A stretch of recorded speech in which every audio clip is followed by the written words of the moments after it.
E quajtën të dobët, qeshën me atë që nuk e njihnin. I lan njoll emrit të tij para se të lëndonin zemrën. Milioneri pranoi të martohej si zgjidhje e fundit. Dhe një natë i heshti të gjithë pa thënë asnjë fjalë. Tirana merrte frym nën peshën e shiut të imët që binte mbi bulevardin dëshmorët e kombit atë pasdite të së enjtes. Trafiku lëvizte ngadalë dhe brenda një taksie, Besa Gashi vështronte pikat e shiut që rëshisnin mbi xhamin e avulluar. Në moshën 26 vjeçare, ajo mbante mbi supe peshën e një familjeje të tërë. I ati, Osmani, kishte humbur gjithçka në një investim të llogaritur keq. E ëma, Fatimja, jetonte e qetësuar nga anksiolitikët, e paftë të përballej me realitetin e rënimit financiar që ura mbi kokë si një stuj e papritur. Besa shtrëngoi çantën në prerin e saj. Brenda saj, një zarf i bardhë përmbante dokumente që vulosnin fatin e saj. Një martesë e rregulluar. Zgjidhja dëshpëruese që i ati gjeti për të shpëtuar atë që kishte mbetur nga dinjiteti i familjes. Në anën tjetër të kësaj marrëveshjeje ishte Arbër Berisha, një burr 34 vjeç, trashëgimtar i një perandorie biznesi në sektorin e teknologjisë. Berisha Tech dominonte tregun shqiptar të softuerëve korporativ dhe Arbëri njihej në qarqet e biznesit si një gjeni strategjik, i pamëshirshëm në biznes dhe i largët në marrëdhëniet personale. Por kishte diçka më shumë për të. Një thashethem që qarkullonte nëpër sallonet e festave, korridoret e kompanive, grupet e WhatsApp-it të grave të shoqërisë së lartë tiranase. Thoshin se Arbër Berisha ishte një burr i paplodh. Se pas fasadës së suksesit, ekzistonte një emet intime që e bënte të paftë të kënaqte një grua. Marrëdhëniet që fillonin premtuese mbaronin brenda pak javësh. Gratë që i afroheshin me shkëlqim në sy, shpejt largoheshin me buzëqeshje ironike dhe komente të fshehura. Besa i kishte dëgjuar këto thashetheme. Dhe, çuditërisht, ato e ngushëllonin. Nëse martesa do të ishte vetëm një kontratë, një formalitet për të bashkuar dy familje në krizë, atëherë mungesa e intimitetit do të ishte një lehtësim. Ajo nuk do të duhej të dorëzonte asgjë përveç mbiemrit. Nuk do të duhej të shtirej për ndjenja që nuk ekzistonin. Do të ishte një marrëveshje e pastër, e ftohtë, profesionale. Taksia ndaloi përballë një ndërtese madhështore në blok. Xham i pasqyruar, granit i lëmuar, roje sigurie te dera. Besa pagoi taksin, mori frym thellë dhe hyri. Holli ishte i gjithë i veshur me mermer travertin, me një lambadar kristali gjigant të varur në tavanin tejet të larë. Ajo u ndje e vogël aty, një ndërhyrse në një botë që kur nuk kishte qenë e saja. Ashensori u ngjit në heshtje deri në katin e 23. Kur dyert u hapën, një sekretare bjonde dhe elegante e priste me një buzëqeshje profesionale. Zonjusha Gashi, mirë se erdhët. Zoti Berisha ju pret. Besa e ndoqi gruan përmes një korridori të gjerë, me vepra arti moderne në mure. Arritën te një derë druri të errët. Sekretarja trokiti lehtë dhe e hapi. Mund të hyni. Zyra ishte e gjerë, minimaliste, e dominuar nga një tavolinë xhami dhe një raft plot me libra teknik. Pas tavolinës, me shpinë nga ajo, një burr vëzhgonte qytetin përmes dritares panoramike. Veshur me një kostum blu të errët pa të meta, flokë gështenjë të prerë mirë, qëndrim të drejtë. Arbëri u kthye ngadalë. Besa ndiu ndikimin e syve të tij. Ishin jeshil, intensiv, analitik. Ai e studioi për disa sekonda para se të fliste. Zonjusha Gashi. Ju lutem, uluni. Zëri ishte i thellë, i kontrolluar. Besa u bind, duke u ulur në një nga karriget prej lëkure përballë tavolinës. Ai qëndroi në këmbë edhe për disa çaste, sikur po vlerësonte çdo detaj të saj. Më në fund, u ul edhe ai. Supozoj se babai juaj ka shpjeguar kushtet e marrëveshjes. Mi ka shpjeguar. Një martesë civile, bashkim pasuror, integrim i kompanive. Familja ime merr mbështetjen financiare të nevojshme për të shlyer borxhet. Në këmbim, bashkimi forcon pozicionin e Berisha Tech në treg. Arbëri tundi kokën në shenjë pohimi. Pikërisht. Është një marrëveshje për Leverdi. Nuk pres ndjenja. Nuk pres deklarata. Vetëm përmbushjen e formaliteteve të nevojshme shoqërore. Besa ndiu një shtrëngim në gjoks, por e mbajti shprehjen neutrale. E kuptoj. Po për sa i përket bashkëjetesës, do të jetojmë bashkë. Pamja e jashtme duhet ruajtur. evente shoqërore, darka biznesi, udhëtime kur të jetë e nevojshme. Por secili do të ketë privatësinë e tij. Dhoma të ndara, rutina të pavarura. Ajo duhej të ndihej e lehtësuar. Ishte pikërisht ajo që priste. Por diçka në ftohtësinë e tij e shqetësoi. Nuk ishte vetëm distancim. Ishte një mur i ndërtuar me saktësi, sikur ai të kishte hequr dorë nga diçka shumë kohë më parë. Ka edhe diçka tjetër, vazhdoi Arbery. Thashe Themel. Duhet t'i keni dëgjuar. Besa hezitoi. Ai e shikonte pa ia hequr syt. I kam dëgjuar. Dhe i besoni? Nuk e di. Por nëse janë të vërteta, për mua nuk ka rëndësi. Nuk jam këtu për romancë. Për herë të parë, diçka ndryshoi në shprehjen e tij. Ishte delikate, pothuajse e padukshme. Një shtrëngim i lehtë i nofullës, një shkëlqim ndryshe në sy. Por ai shpejt e rivendosi maskën. Shkëlqyeshëm. Atëherë jemi në një linjë.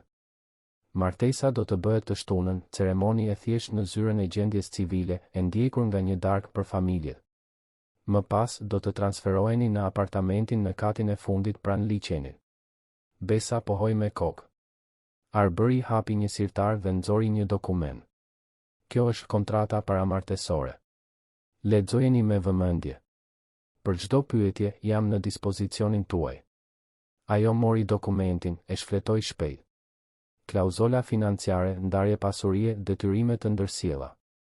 Gjithçka shumë teknike, shumë e ftohtë.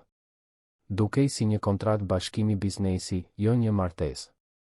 Do ta lexoj me qetësi dhe do ta firmos deri nesër. Perfekte. Arbery u ngrit duke treguar se takimi kishte mbaruar. Besa u ngrit gjithashtu. Ai i zgjati dorën. Ajo ja shtrëngoi. Dora e tij ishte e fortë, e ngrohtë, por shtrëngimi zgjati vetëm sa duhej. Atëherë, shihemi të shtunën. Shihemi të shtunën. Besa doli nga zyra me këmbë që i dridheshin. Në ashensor, vetëm, i lejoi vetes një moment dobësie. U mbështet në murin e pasqyruar dhe mori frym thellë. Për 3 ditë do të ishte gruaja e një të huaj. Për 3 ditë, jeta e saj do të ndryshonte plotësisht. Kur arriti në shtëpi, në apartamentin modest me 2 dhoma në komunën e Parisit ku jetonte me prindërit, gjeti Osmanin në dhomën e ndenjes, të përkulur mbi fatura dhe dokumente. Ai ngriti syt kur e pa të hynte. E pra, gjithçka është rregulluar. Të shtunën pasdite. Osmani mbylli syt, i lehtësuar. Po bën gjën e duhur, bi. E di që nuk është ajo që ke ndëruar, por ndonjëherë jeta kërkon sakrifica. Besa ju afrua dhe i puthi ballin. E di, babi. Gjithçka do të shkojë mirë. Por ndërsa e thoshte këtë, nuk ishte e sigurt nëse besonte në fjalët e saj. Atë natë, e shtrirë në shtratin e saj, Besa nuk mundi të flinte. Mendonte për Arberin. Për ftohtësinë e tij. Për mënyrën se si e shikoi, sikur po i lexonte çdo mendim. Mendonte edhe për Thashe Themel. A ishin të vërteta? Dhe nëse po, pse e kishte pranuar këtë martesë? Një burr si ai, i pasur, me ndikim, mund të kishte çdo grua. Pse të zgjidhte një marrëveshje të rregulluar? Të premten, Besa firmosi kontratën dhe e dërgoi përsëri në zyrën e Arberit. Kaloi ditën duke organizuar gjërat e saj, duke ndarë rrobat, duke paketuar kujtimet. Fatimja, e ama, ishte pak më mirë, më e pranishme. E ndihmoi të paloste fustanet, të ruante këpucët. Të pëlqeu, e pyeti Fatimja me kujdes. Është shumë serioz. Shumë i mbyllur. Po i pashëm. Besa buzëqeshi pa dashje. Po. Shumë i pashëm. Fatimja i mbajti dorën së bijës. E di që nuk është martesa e ëndrave të tua. Por ndonjëherë, Besa, gjërat fillojnë në një mënyrë dhe mbarojnë në një tjetër. Kush e di, ndoshta ai do të dalë një surprizë e mirë. Besa nuk u përgjigj. Nuk donte të ushqente shpresa që mund të shtypeshin. E shtuna agoi me diell, gjë e rrallë për Tiranën. Besa u zgjua herët, bëri një dush të gjatë, rregulloi thonjt, krehu flokët. Zgjodhi një fustan të bardhë të thjeshtë, elegant, deri te gjunjët. Nuk ishte një fustan tradicional nusërie, por as nuk ishte thjesht një fustan do si do. Ishte mesi i artë perfekt për një martesë që nuk ishte as dashuri, as indiferencë totale. Në orën 14, një makinë e dërguar nga Arbëri e mori. Osmani dhe Fatimja ishin tashmë brenda. Të tre vazhduan në heshtje deri në zyrën e gjendjes civile në qendër të qytetit.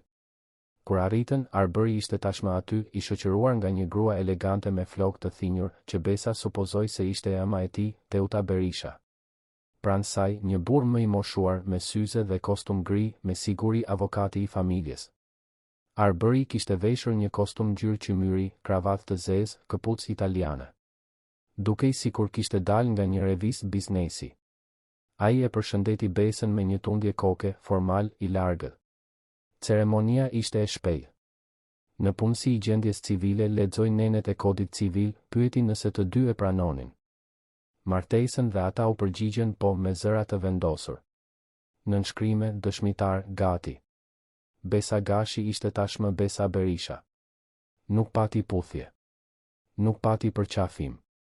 Vetëm një shtrëngim duarsh i sjellshëm dhe disa blica diskrete të fotografit të kontraktuar për të regjistruar momentin. Darka ishte në një restorant të sofistikuar në blok, i rezervuar i gjithi për 2 familje. Besa mezi e preku ushqimin. Vëzhgonte Arbërin nga ana tjetër e tavolinës, duke biseduar me baban e saj për parashikimet e tregut, strategjitë e zgjerimit. Ai ishte elokuent, inteligjent, dominonte çdo temë me lehtësi. Por vazhdonte të ishte i largët, i paprekshëm.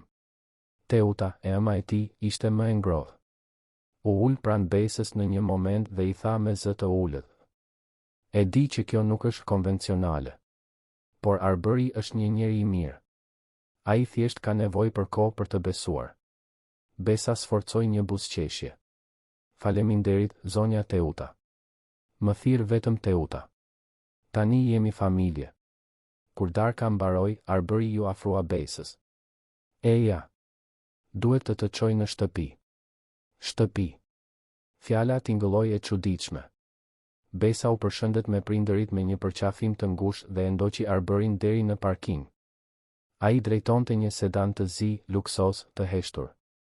Gjatë gjithë rrugës deri te liçeni nuk shkëmbyen asnjë fjalë. Radioja luante jazz të butë. Dritat e qytetit kalonin shpejt përmes dritareve. Arritën në një ndërtesë moderne, të gjithën me xhama, me pamje nga parku. Arbëri parkoi në garazhin nëntoksor dhe ata u ngjitën në katin e fundit. Kur ai hapi derën, Besës i u pre fryma. Apartamenti ishte mahnitës. Këmbë e 2 fish, dritare të mëdha që shkonin nga 2 shemeja në tavan, dekor minimalist në nuanca gri, të bardhë dhe të zezë. Kishte një dhomë të madhe ndenjeje me oxhak, një kuzhinë gustatorësh, një verandë me kopsh vertikal. Arbëri tregoi një korridor në të maj. "Dhoma jote është e dyta.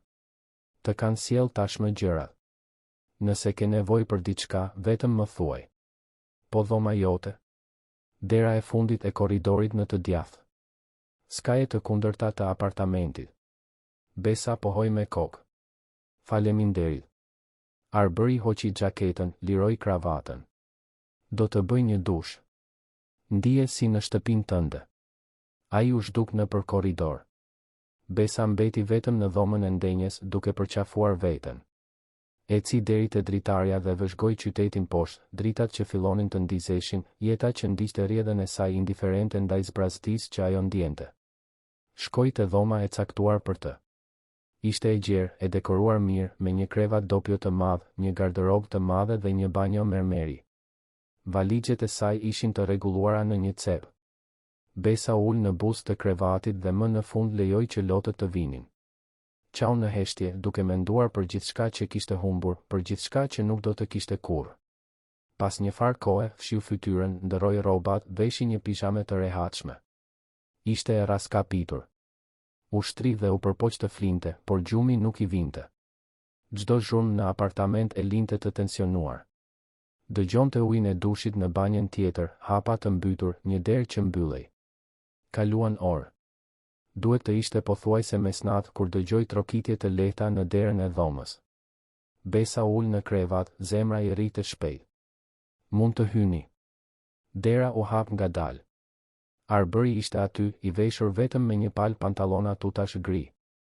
Busti i zhveshur zbulonte një trup të formuar, muskuj diskret por të fortë. Ai mbante një shishe verë dhe 2 gota. Mendova se mund të bisedonim pak. Nëse dëshiron, sigurisht. Besa hezitoi, por pohoi me kokë.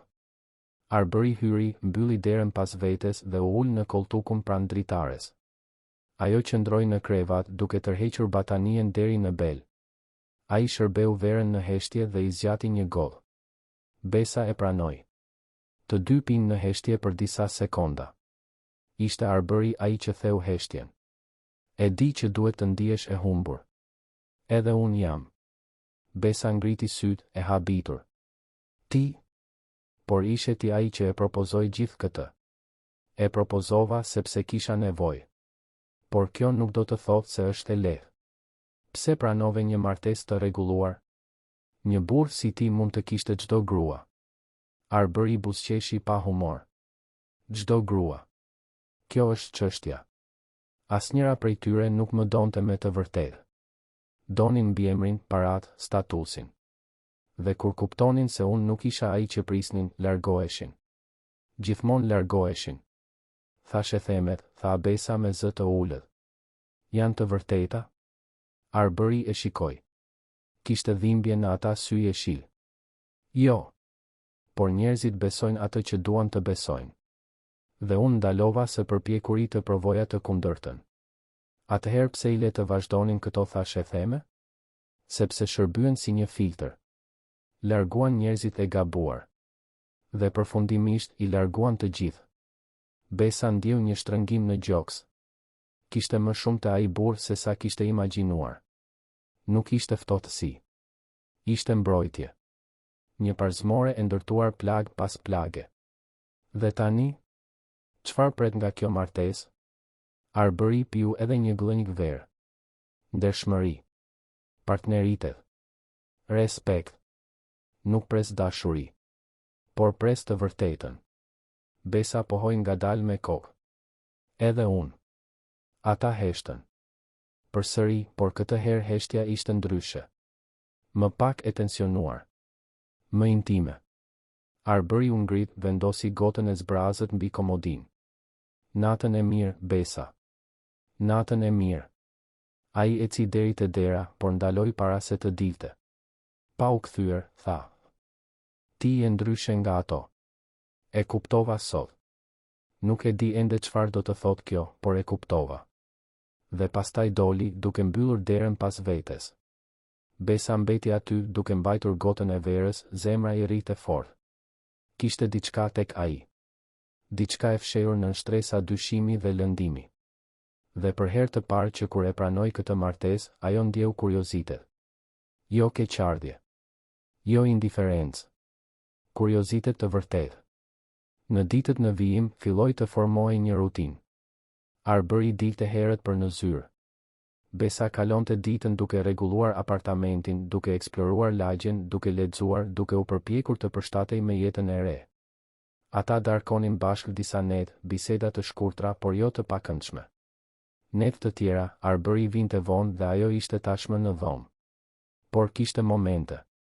Shikime që zgjasnin një sekond më shumë. Duar që pothuajse prekeshin kur merrnin të njëjtin objekt. Njëherë, Besa e gjeti Arbërin në verandë në mesnat, duke vëzhguar yjet. Ajo ju afrua në heshtje dhe qëndroi pranë tij. Nuk than asgjë, por prania e njëri tjetrit ishte e rehatshme. Një javë pas martesës, Besa u zgjua nga një makth. Ishte djersitur, dridhej. Kishte ëndërruar për baban, për borxhet, për burra që bërtisnin. Doli nga dhoma për të pirë ujë, ende e trullosur.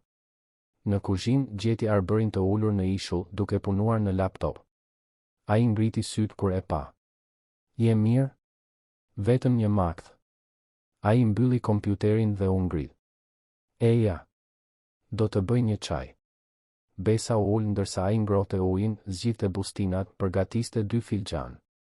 Geste të thjeshta, por të kujdesshme. Ai vendosi filxhanin para saj dhe u ul pranë saj. Dëshiron të flasësh për këtë? Besa mbajti filxhanin e nxehtë mes duarve. Ishte për baban tim. Për gjithçka që ndodhi. Ndonjëherë ende ndihem fajtore. Fajtore për çfarë? Që e pranova këtë. Që hoqa dorë nga ëndrat e mia dhe cilat ishin ëndrat e tua? Besa buzëqeshi me trishtim. Asgjë madhështore. Doja të mbaroja fakultetin e arkitekturës, të punoja në një zyrë, ndoshta të kisha studion time një ditë. Të martohesha për dashuri, të kisha fëmijë, një jetë normale. Arbery heshti për një moment. Mund t'i kesh ende të gjitha këto. Përveç martesës për dashuri, sigurisht. Por pjesën tjetër, po. Si? Mbaro fakultetin. Puno. Mund të ndihmoj me kontakte, nëse dëshiron. E sa për fëmijët, mirë, kjo varet nga ne të dy, me kalimin e kohës. Besa ndjeu fytyrën t'i nxehej. Arbery e vuri re dhe e largoi shpejt shikimin. Më fal. Nuk doja të vija në siklet. Nuk më vure. Thjesht nuk e kam menduar ende. As unë. Por ishte aty, mes tyre. Pashmangshmëria që në një moment do të duhej të përballeshin me intimitetin që po e shmangnin. Tensioni u rrit në ajër. Besa piu çajin shpejt duke djegur gjuhën. Do të përpiqem të fle përsëri. Faleminderit për çajin. Kurdo që të kesh nevojë. Ajo u kthye në dhomë, por tani gjumi ishte i pamundur. Mendonte për të aty, në anën tjetër të apartamentit. Mendonte për mënyrën se si e shikoi. Mendonte për atë që tha për fëmijët. A donte ai? A donte ajo? Të nesërmen në mëngjes, Besa u zgjua e vendosur. Telefonoi në fakultet dhe kërkoi informacion për rifillimin e kursit. Zbuloi se mund të kthehej në semestrin e ardhshëm, mjaftonte të rregullonte regjistrimin. Lajmi e mbushi me shpresë. Për herë të parë në muaj, ndjeu se ndoshta ende mund të ndërtonte diçka të sajën, edhe brenda kësaj martese të rregulluar. Kur Arbery arriti në mbrëmje, ajo e priste në dhomën e ndenjes me një buzëqeshje të sinqertë. Ka ndodhur diçka e mirë, e pyeti ai, i habitur. Do të kthehem në studime. Arrita të rifilloj fakultetin. Arbery buzëqeshi. Ishte hera e parë që ajo e shihte të buzëqeshte me të vërtetë.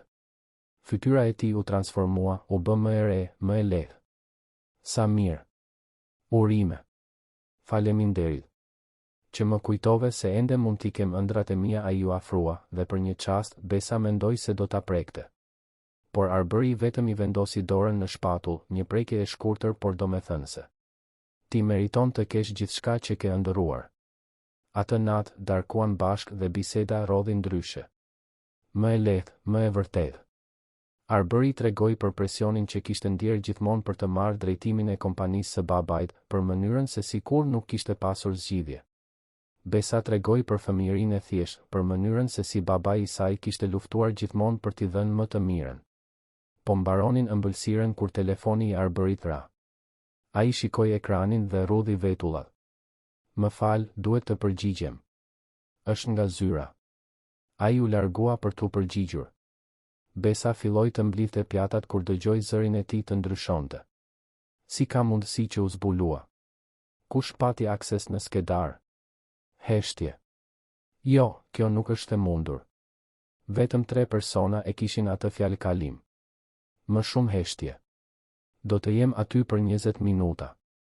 Arbery u kthye në dhomën e ndenjes. Fytyra e tensionuar. Duhet të shkoj në zyrë.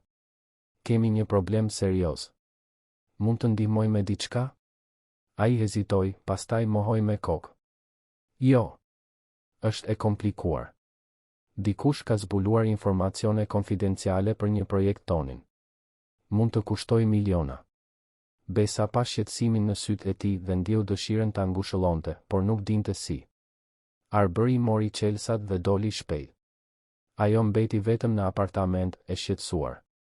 Mbaroi së rregulluari kuzhinën, u përpoq të shite televizor, por nuk mundi të përqendrohej. Ishin pothuajse 2 të mëngjesit kur dëgjoi derën të hapej. Arbery hyri, i raskapitur, duke hequr kravatën me gjeste të ashpra. Arrite ta zgjidhësh? Pyeti Besa, duke dalë nga dhoma. Për momentin, po. Por dëmi tashmë është bërë. Ai hodhi xhaketën në divan dhe kaloi duart nëpër flokë. Kam nevojë për një pije. Shkoj te bari, shërbeu whisky. Besa ju afrua. Je i sigurt që je mirë? Arbery e ktheu gotën me një glënik dhe shërbeu një tjetër. Jam i lodhur, Besa. I lodhur duke luftuar kundër njerëzve që duhet të ishin në anën time. I lodhur që gjithmonë duhet të provoj vlerën time. I lodhur që jam gjithmonë vetëm në këtë mes. Fjalia e fundit doli më e prekshme se sa ai kishte ndërmend. Besa ndjeu diçka të thyej brenda saj. Pa menduar shumë, I vendosi dorën mbi të tijën. Ti nuk je vetëm. Jo më. Arbery e shikoi. Për një moment të gjatë, ata vetëm u panë. Pastaj, ngadalë, ai gërshetoi gishtat me të saj. Ishte një gjest I vogël, por I ngarkuar me kuptim. Ishte hera e parë që prekeshin me të vërtet, pa formalitete, pa bariera. Faleminderit, pëshpëriti ai. Besa ndjeu zemrën t'i rritë shpejt. Diçka po ndryshonte mes tyre, diçka që ajo nuk dinte ta emërtonte, por që ishte aty, e prekshme, reale. Mëngjesi erdhi butësisht përmes perdeve gjysmë të hapura të dhomës së Besës. Ajo puliti syt disa herë para se të kujtohej ku ishte. Dora e Arberyt e gërshetuar me të sajën. Shikimi intensiv që kishin shkëmbyer natën e kaluar. Ngrohtësia e atij momenti ende kumbonte në gjoksin e saj si një jehon që refuzonte të heshte. U ngrit ngadalë, bëri një dush të gjatë dhe veshi një palë xhinse të çelta me një bluzë liri bezh. Kur doli nga dhoma, gjeti tavolinën e kuzhinës të shtruar. Kafe e freskët, bukë, fruta, lëng portokalli. Një shënim pranë filxhanit. Më duhej të dilja herët. Takim me investitorët. Shijoje ditën. Arbery. Shkrimi ishte I vendosur, I pjerrët, I bukur. Besa buzëqeshi me vete dhe piu kafen duke menduar për të. Javët e fundit, diçka kishte ndryshuar. Nuk ishin më dy të huaj që ndanin një hapësirë. Ishin dy njerëz që mësonin të bashkëjetonin, duke zbuluar shtresat e njëri tjetrit që më parë ishin të fshehura. Pas kafes, Besa vendosi të eksploronte më mirë lagjen. Zona pranë liçenit ishte e gjallë, plot jetë. Eci nëpër rrugët me pemë, hyri në bukinist, librari, kafene simpatike. Bleu një fletore të re dhe disa stilolapsa me ngjyra. Donte të kthehej te vizatimi, të ringjallte atë pasion për arkitekturën që kishte mbetur I fjetur për kaq shumë kohë. Po kthehej në shtëpi kur I ra celulari. Ishte Fatimja, e ëma. Besa, e dashur, si je? Jam mirë, mami. Po ju? Babai yt është më mirë. Ka gjetur një punë si konsulent. Asgjë madhështore, por ndihmon. Dhe unë u ktheva t'u jap mësime pianoje fëmijëve të lagjes. Besa ndjeu syt t'i digjinin nga emocioni. Sa mrekulli, mami. Jam kaq e lumtur. Po ti? Si po shkojnë gjërat me Arberin? Besa hezitoi. Si të shpjegonte atë që as ajo vetë nuk e kuptonte plotësisht. Është ndryshe nga sa e imagjinoja. Ai është më kompleks se sa duket. Në kuptimin e mirë? Mendoj se po. Fatimja qeshi në anën tjetër të linjës. Ndonjëherë historitë më të mira fillojnë aty ku më pak e presim bi. Kur e mbylli, Besa vazhdoi të ecte, por tani me një buzëqeshje në buzë. Ndoshta e ëma kishte të drejtë. Ndoshta ajo martesë e rregulluar mund të shndërrohej në diçka reale. Arriti në apartament në mes të pasdites. Rregulloi blerjet, përgatiti një çaj kamomili dhe u ul në verandë me fletoren e re. Filloi të vizatonte pamjen e qytetit, ndërtesat, pemët, qiellin blu të stërpikur me re të bardha. U humb në vijë, në hije, në perspektivë. Ishte aq e përqendruar sa nuk e dëgjoi kur erdhi Arbery. E vuri re pranin e tij vetëm kur ai foli, duke e bërë të hidhej lehtë. Më fal, nuk doja të trembja. Ai qëndronte në derën e verandës, kravata e liruar, mëngët e përveshura, një gjysmë buzëqeshje në fytyrë. Ti vizaton? Besa mbylli fletoren shpejt, pothuajse e turpëruar. Vizatova. Ose vizatoja. Po e rifilloi. Mund ta shoh? Ajo hezitoi, por pastaj hapi fletoren dhe ja tregoi. Arbery u afrua, vëzhgoi vizatimin me vëmendje. Ke talent. Seriozisht. Faleminderit. Ai ul pranë saj, aq afër sa shpatullat e tyre pothuajse prekeshin. Pata një ide sot. Kompania po zhvillon një ndërtesë të re komerciale. Kemi nevojë për një arkitekt kreativ për disa zona të përbashkëta. Do të ishe e interesuar? Besa zgurdulloi syt. Po flet seriozisht. Plotësisht. Sigurisht do të ishte një projekt i vogël në fillim derisa të mbarosh fakultetin. Por është një mundësi. Do të më pëlqen të shumë.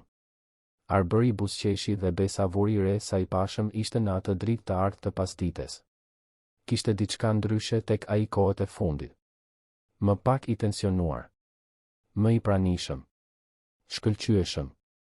Do të jap detajet nesër. Tani kam uri. Të dalim për darkë. Besa ndjeu një val entuziazmi. Të dalim. Ata shkuan në një restorant japonez në blok, të vogël dhe komod. U ulën në një tavolinë diskrete në fund. Arbëri porositi sake dhe sushi të ndryshëm. Biseda rodhi natyrshëm mes të qeshurash dhe historish nga fëmijëria. Besa tregoi për herën kur u përpoq të ndërtonte një shtëpi në pemë dhe ra, duke thyer krahun. Arbëri tregoi për kohën kur iku nga shkolla në moshën 10 vjeçare sepse nuk donte të bënte një provim matematike. Ti? Ike nga shkolla, pyeti Besa e pabesueshme. Isha rebel kur isha fëmijë. Pastaj babai im më vuri fre dhe mësova të sillesha. Por humbe diçka në proces, apo jo? Arbëri u bë serioz. Humba lehtësinë. Spontanitetin. U bëra ai që pritej nga unë. Dhe çfarë doje të bëheshe? Ai mendoi për një moment të gjatë. Fotograf. Doja të udhëtoja nëpër botë duke regjistruar njerëz, vende, histori. Pse nuk e bëre? Sepse babai im vdiq kur isha 22 vjeç. Dhe pa pritur, e gjithë përgjegjësia e kompanisë ra mbi mua. Nuk kishte zgjidhje. Besa i vendosi dorën mbi të tijën mbi tavolinë. Më vjen keq. Arbëri gërshetoi gishtat me të sajet, siç kishte bërë natën e kaluar. Mos u mërzit. Thjesht më bën mirë të flas për këtë me dikë që kupton. Unë kuptoj. Plotësisht. Ata qëndruan kështu për një farë kohe, duart e gërshetuara, shikimet e lidhura. Lëvizja e restorantit përreth u zhduk. Ekzistonte vetëm ai moment, ajo tavolinë, ato dy zemra që fillonin të hapeshin. Kur u kthyen në shtëpi, kishte një tension të ri në ajër. Nuk ishte i pakëndshëm. Ishte pritshmëri. Arbëri i parkoi në garazh dhe ata u ngjitën në heshtje. Në ashensor qëndruan krah për krah, pa u prekur, por të vetëdijshëm për çdo lëvizje të njëri tjetrit. Kur hyn në apartament, Arbëri liroi plotësisht kravatën dhe e hoqi. Besa shkoi në kuzhinë për të marrë ujë. Kur u kthye, ai ishte në dhomën e ndenjes, në këmbë përballë dritares, duke parë qytetin e ndriçuar.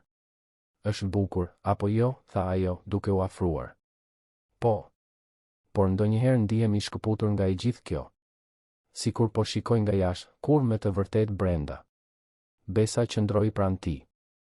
Nuk je vetëm tani. Unë jam këtu. Arbëri u kthye nga ajo, syt jeshil intensiv. Pse? Pse po sillesh kështu me mua? Si kështu? E sjellshme. E pranishme. E vërtet. Nuk ke nevojë të jesh.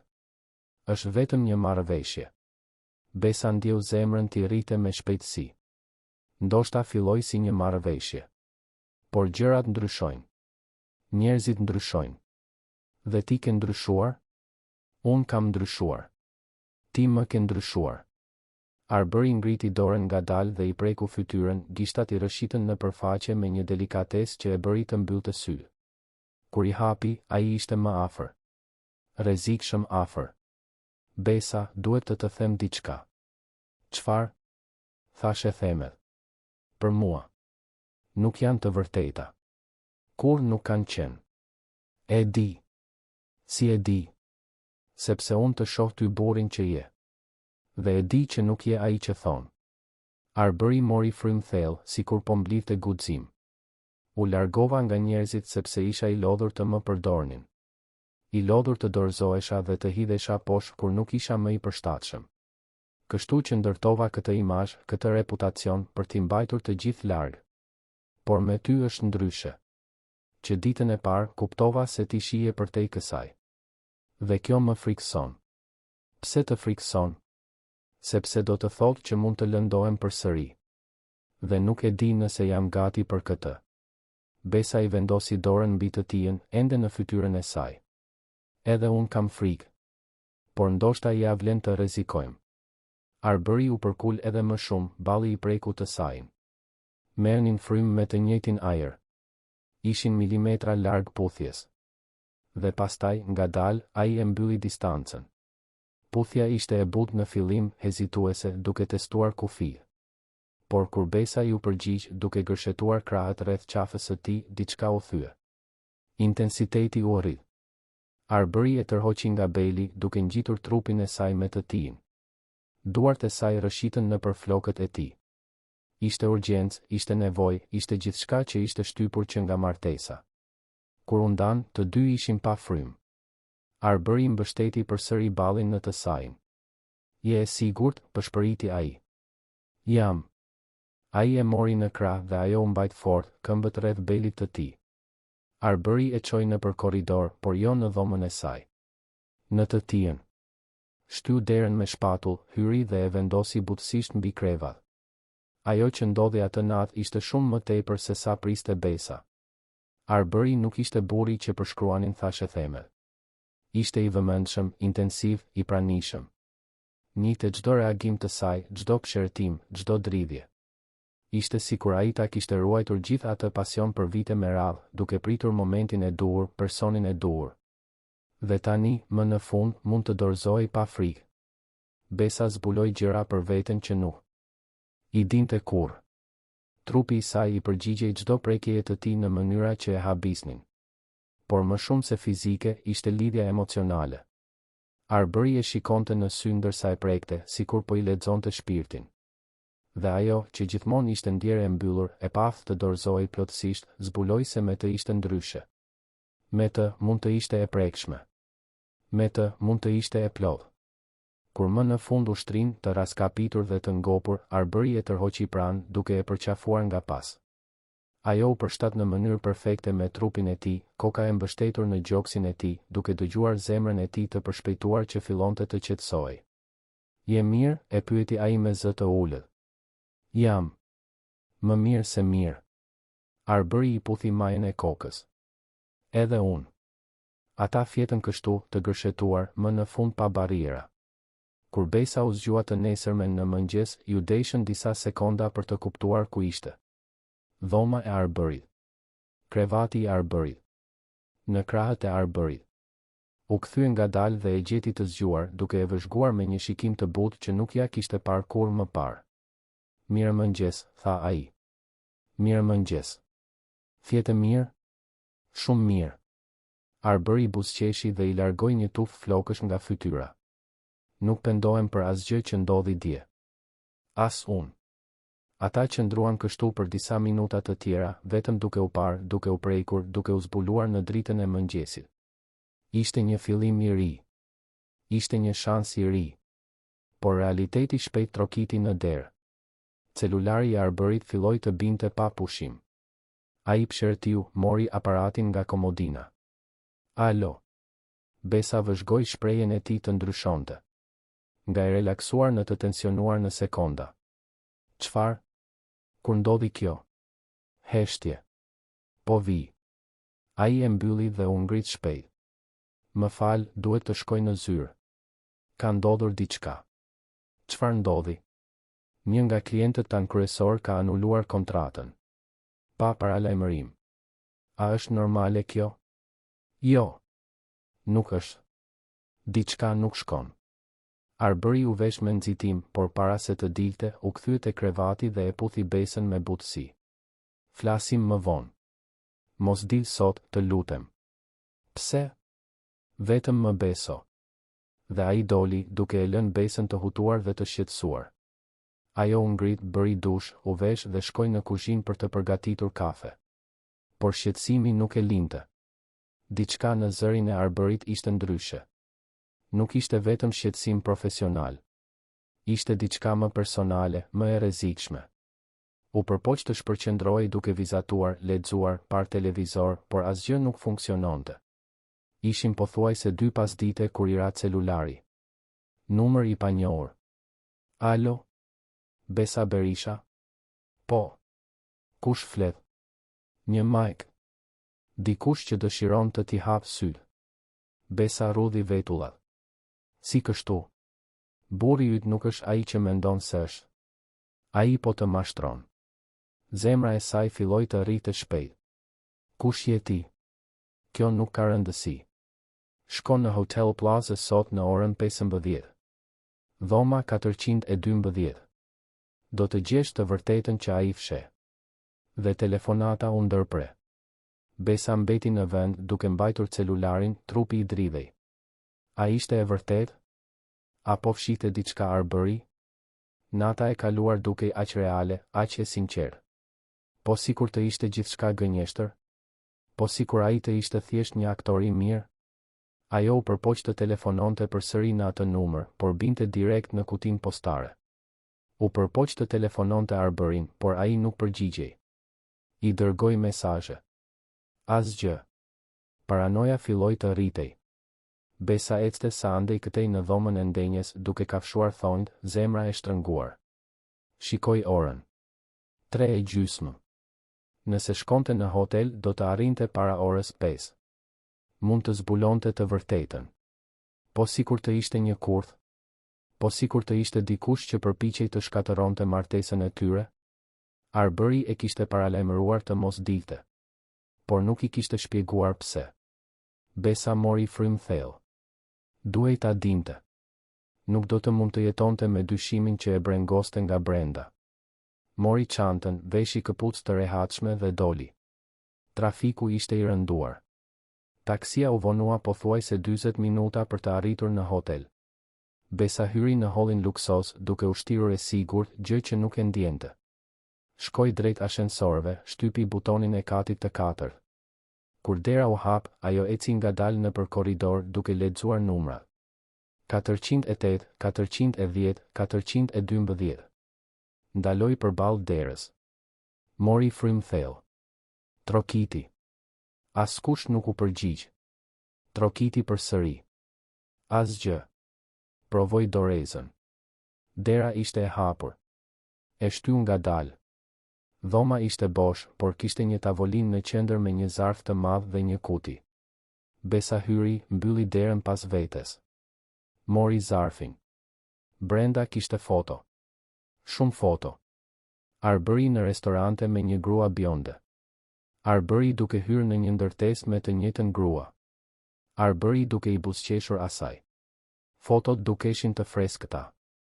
Besa ndjeu tokën t'i zhdukej nën këmbë. Duart i dridheshin. Hapi kutin. Brenda kishte një celular të vjetër. Endezi. Kishte mesazhe. Biseda mes arbërit dhe kësaj gruaje. Mesazhe të dashura. Takime të caktuara. Besa ul në buzë të krevatit, lotët filluan të binin. Si mund të ishte kaq idiote? Si mund të besonte se ai ishte ndryshe? Se ajo ishte e veçantë? Papritur, dera e dhomës u hap. Besa u ngrit e trembur. Por ai që hyri nuk ishte arbëri. Ishte një grua bjonde, e gjatë, elegante, me një buzëqeshje helmuese në buzë. Pra, ti je zonja e re Berisha. Kënaqësi, unë jam Valbona. Ishe dashura e arbërit. Apo duhet të them e tanishmja? Besa fshiu lotët shpejt. Çfarë do ti? Valbona u afrua, mori një nga fotot nga tavolina. Dua që ti të kuptosh se kush është ai me të vërtetë. Arbëri nuk është i mjeri që mendojnë të gjithë. Ai është një manipulues. I përdor njerëzit dhe pastaj i hedh poshtë. Dhe tani po bën të njëjtën gjë me ty, këto foto janë të rreme. Valbona qeshi. Të rreme? E dashur, ai më kërkoi javën e kaluar. Tha se martesa me ty ishte vetëm biznes. Se kishte nevojë për dikë të vërtet pranë ti. Dhe ai dikush kam qenë gjithmonë unë. Besa ndjeu zemërimin të fillonte të zëvendësonte trishtimin. Nëse ai ende të donte ty, pse u martua me mua? Për interes, sigurisht. Kompania e babait tënd mund të jetë e vogël, por ka kontrata të vlefshme. Arbëri ka qenë gjithmonë strategjik. Atëherë pse po ma thua këtë? Nëse ai ende të do ty, cili është problemi? Valbona kryqëzoi krahët. Sepse nuk dua ta ndaj. Dua që ti të largohesh nga jeta e tij. Vullnetarisht. para se ai të hedh poshtë siç bëri me të gjitha të tjerat. Besa shikoi fotot, celularin, Valbonën. Diçka nuk përputhej. Nëse Arbëri me të vërtet ishte ende i përfshirë me të, pse do të ishte kaq i kujdesshëm? Pse do t'i kërkonte Besës të mos dilte sot? Pse lidhja e natës së kaluar dukej kaq reale? Ti po gënjen, tha Besa, duke habitur veten me vendosmërinë në zë. Valbona ngushtoi sytë. Më fal? Këto foto mund të jenë të vjetra. Këto mesazhe mund të jenë të falsifikuara. Dhe ti je këtu sepse je e dëshpëruar. Arbëri nuk të do më dhe kjo të vredh. Valbona bëri një hap kërcënues drejt saj. Kujdes çfarë thua. Besa qëndroi e palëkundur, edhe pse zemra i rrite me shpejtësi. Jo. Ti duhet të kesh kujdes. Sepse unë nuk jam si të tjerat. Nuk do të largohem vetëm sepse ti do në atë moment, dera e dhomës u hap me dhunë. Arbëri hyri, fytyra e tronditur. Pas ti, një burr me kostum, me siguri roja i sigurisë së hotelit. Besa, faleminderit Zotit. Ai vrapoi drejt saj, duke kontrolluar nëse ishte mirë. Pastaj u kthye nga Valbona, syt plot tërbim. Valbona.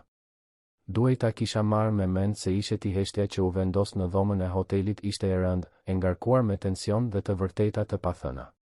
Arbëri i mbante sytë të ngulitur te Valbona, nofulla e shtrënguar, grushtet e mbledhura. Besa nuk e kishte parë kur kështu. Kishte diçka të egër në atë shikim, diçka mbrojtëse dhe në të njëjtën kohë të rrezikshme. Valbona, përkundrazi, e mbajti qëndrimin e relaksuar, pothuajse e argëtuar me situatën. Kryqëzoi krahët dhe anoi kokën, një buzëqeshje provokuese në buzë. Arbër. Sa surprizë që u shfaqe këtu. Apo ndoshta nuk është as pak surprizë? Nuk ke turp, zëri i tij doli i ulët, i kontrolluar, por plot zemërim të përmbajtur. Pas gjithë asaj që ke bërë, ende ke guxim të shfaqesh para meje? Të përpiqesh të shkatërosh jetën time përsëri? Valbona ngriti supet. Të shkatëroj? Unë thjesht i tregova gruas tënde të vogël se kush je ti me të vërtetë. Mendova se ajo e meritonte të dinte të vërtetën. Të vërtetën, Arbëri bëri një hap përpara. E vërteta është se ti kalove vite duke përhapur gënjeshtra për mua. Shkatërove reputacionin tim, largove njerëz që i doja, gjithçka sepse unë nuk doja të vazhdoja një marrëdhënie që po më shkatëronte. Besa vëzhgonte gjithçka në heshtje, duke u përpjekur të përpunonte.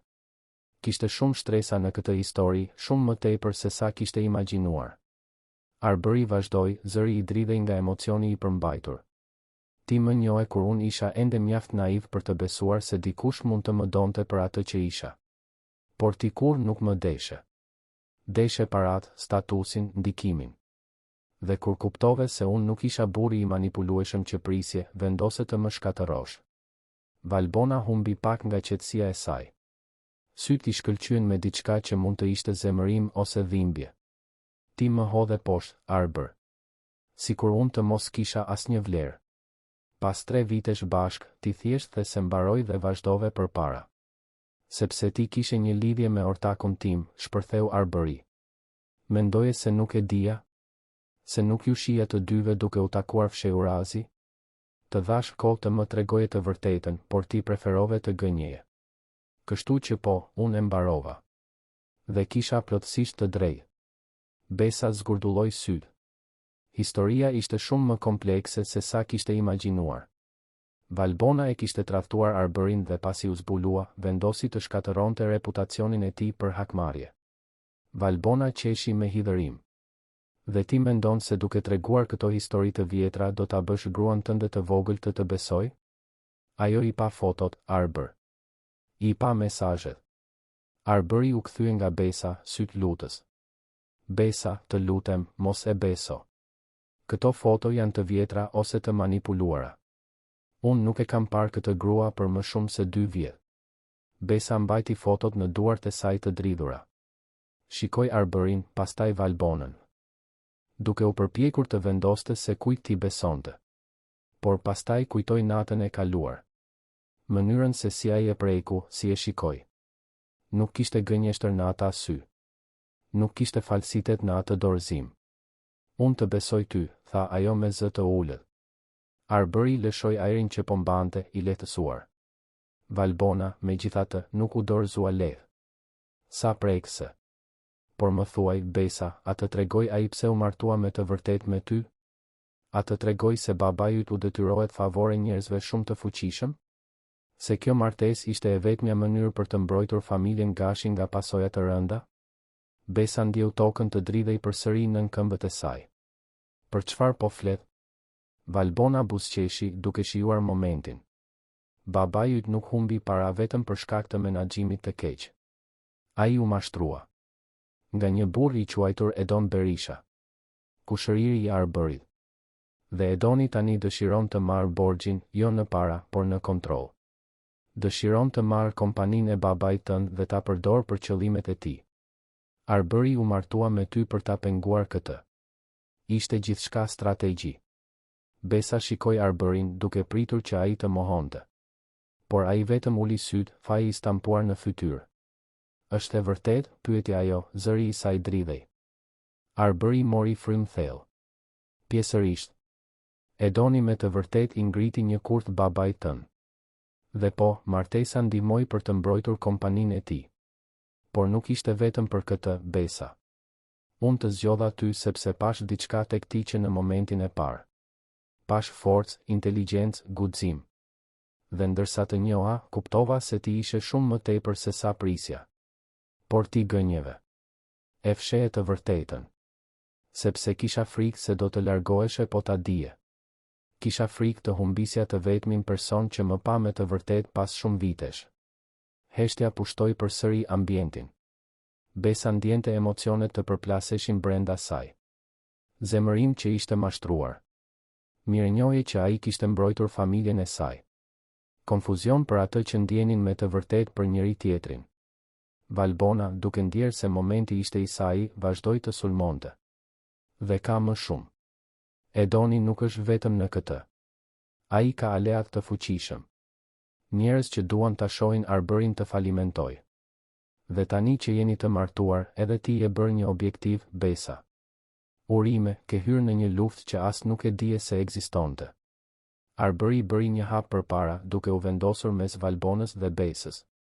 Mjaft. The atë që erdhe të thuash. Tani largohu. Valbona qeshi. Ose çfarë? Do të më arrestosh? Do të më padisësh? Do të bësh atë që bën gjithmonë, Arbër? Të ikësh dhe të fshihesh pas avokatëve të tu? Jo. Do të ekspozoj. Kam prova për të gjitha gënjeshtrat që ke përhapur. Kam regjistrime të bisedave të tua me Edonin. E di që ju po punoni bashkë për të më shkatëruar. Dhe tani do t'i përdor të gjitha këto kundër jush. Valbona u zbeh lehtë. Ishte delikate, por Besa e vuri re. Arbëri po thoshte të vërtetën. Ai kishte prova. Ti nuk ke asgjë, u përpoq Valbona të mbante zërin të vendosur. Kam. Dhe nëse nuk ndalon me këtë tani, do ta bëj publike. Imagjino çfarë do të mendoj shoqëria kur të zbuloj se e preferuara Valbona Costa, bia e një familjeje tradicionale, përhapi gënjeshtra për një ish të dashur për hakmarrje? Që punoj me një kriminal për të shkatëruar kompanitë konkurrente? Kriminal është një fjalë e fortë, u përgjigj Valbona, por kishte nervozizëm në zërin e saj tani. Edoni ka shpërdoruar fonde nga investitorët.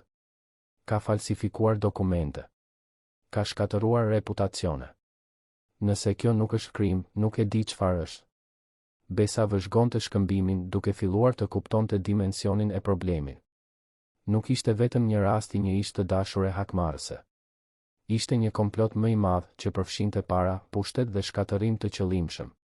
Valbona kuptoi se kishte humbur kontrollin e situatës. Me një shikim të fundit helmues, mori çantën dhe eci drejt derës. Kjo nuk ka mbaruar, Arbër. As për afërsisht.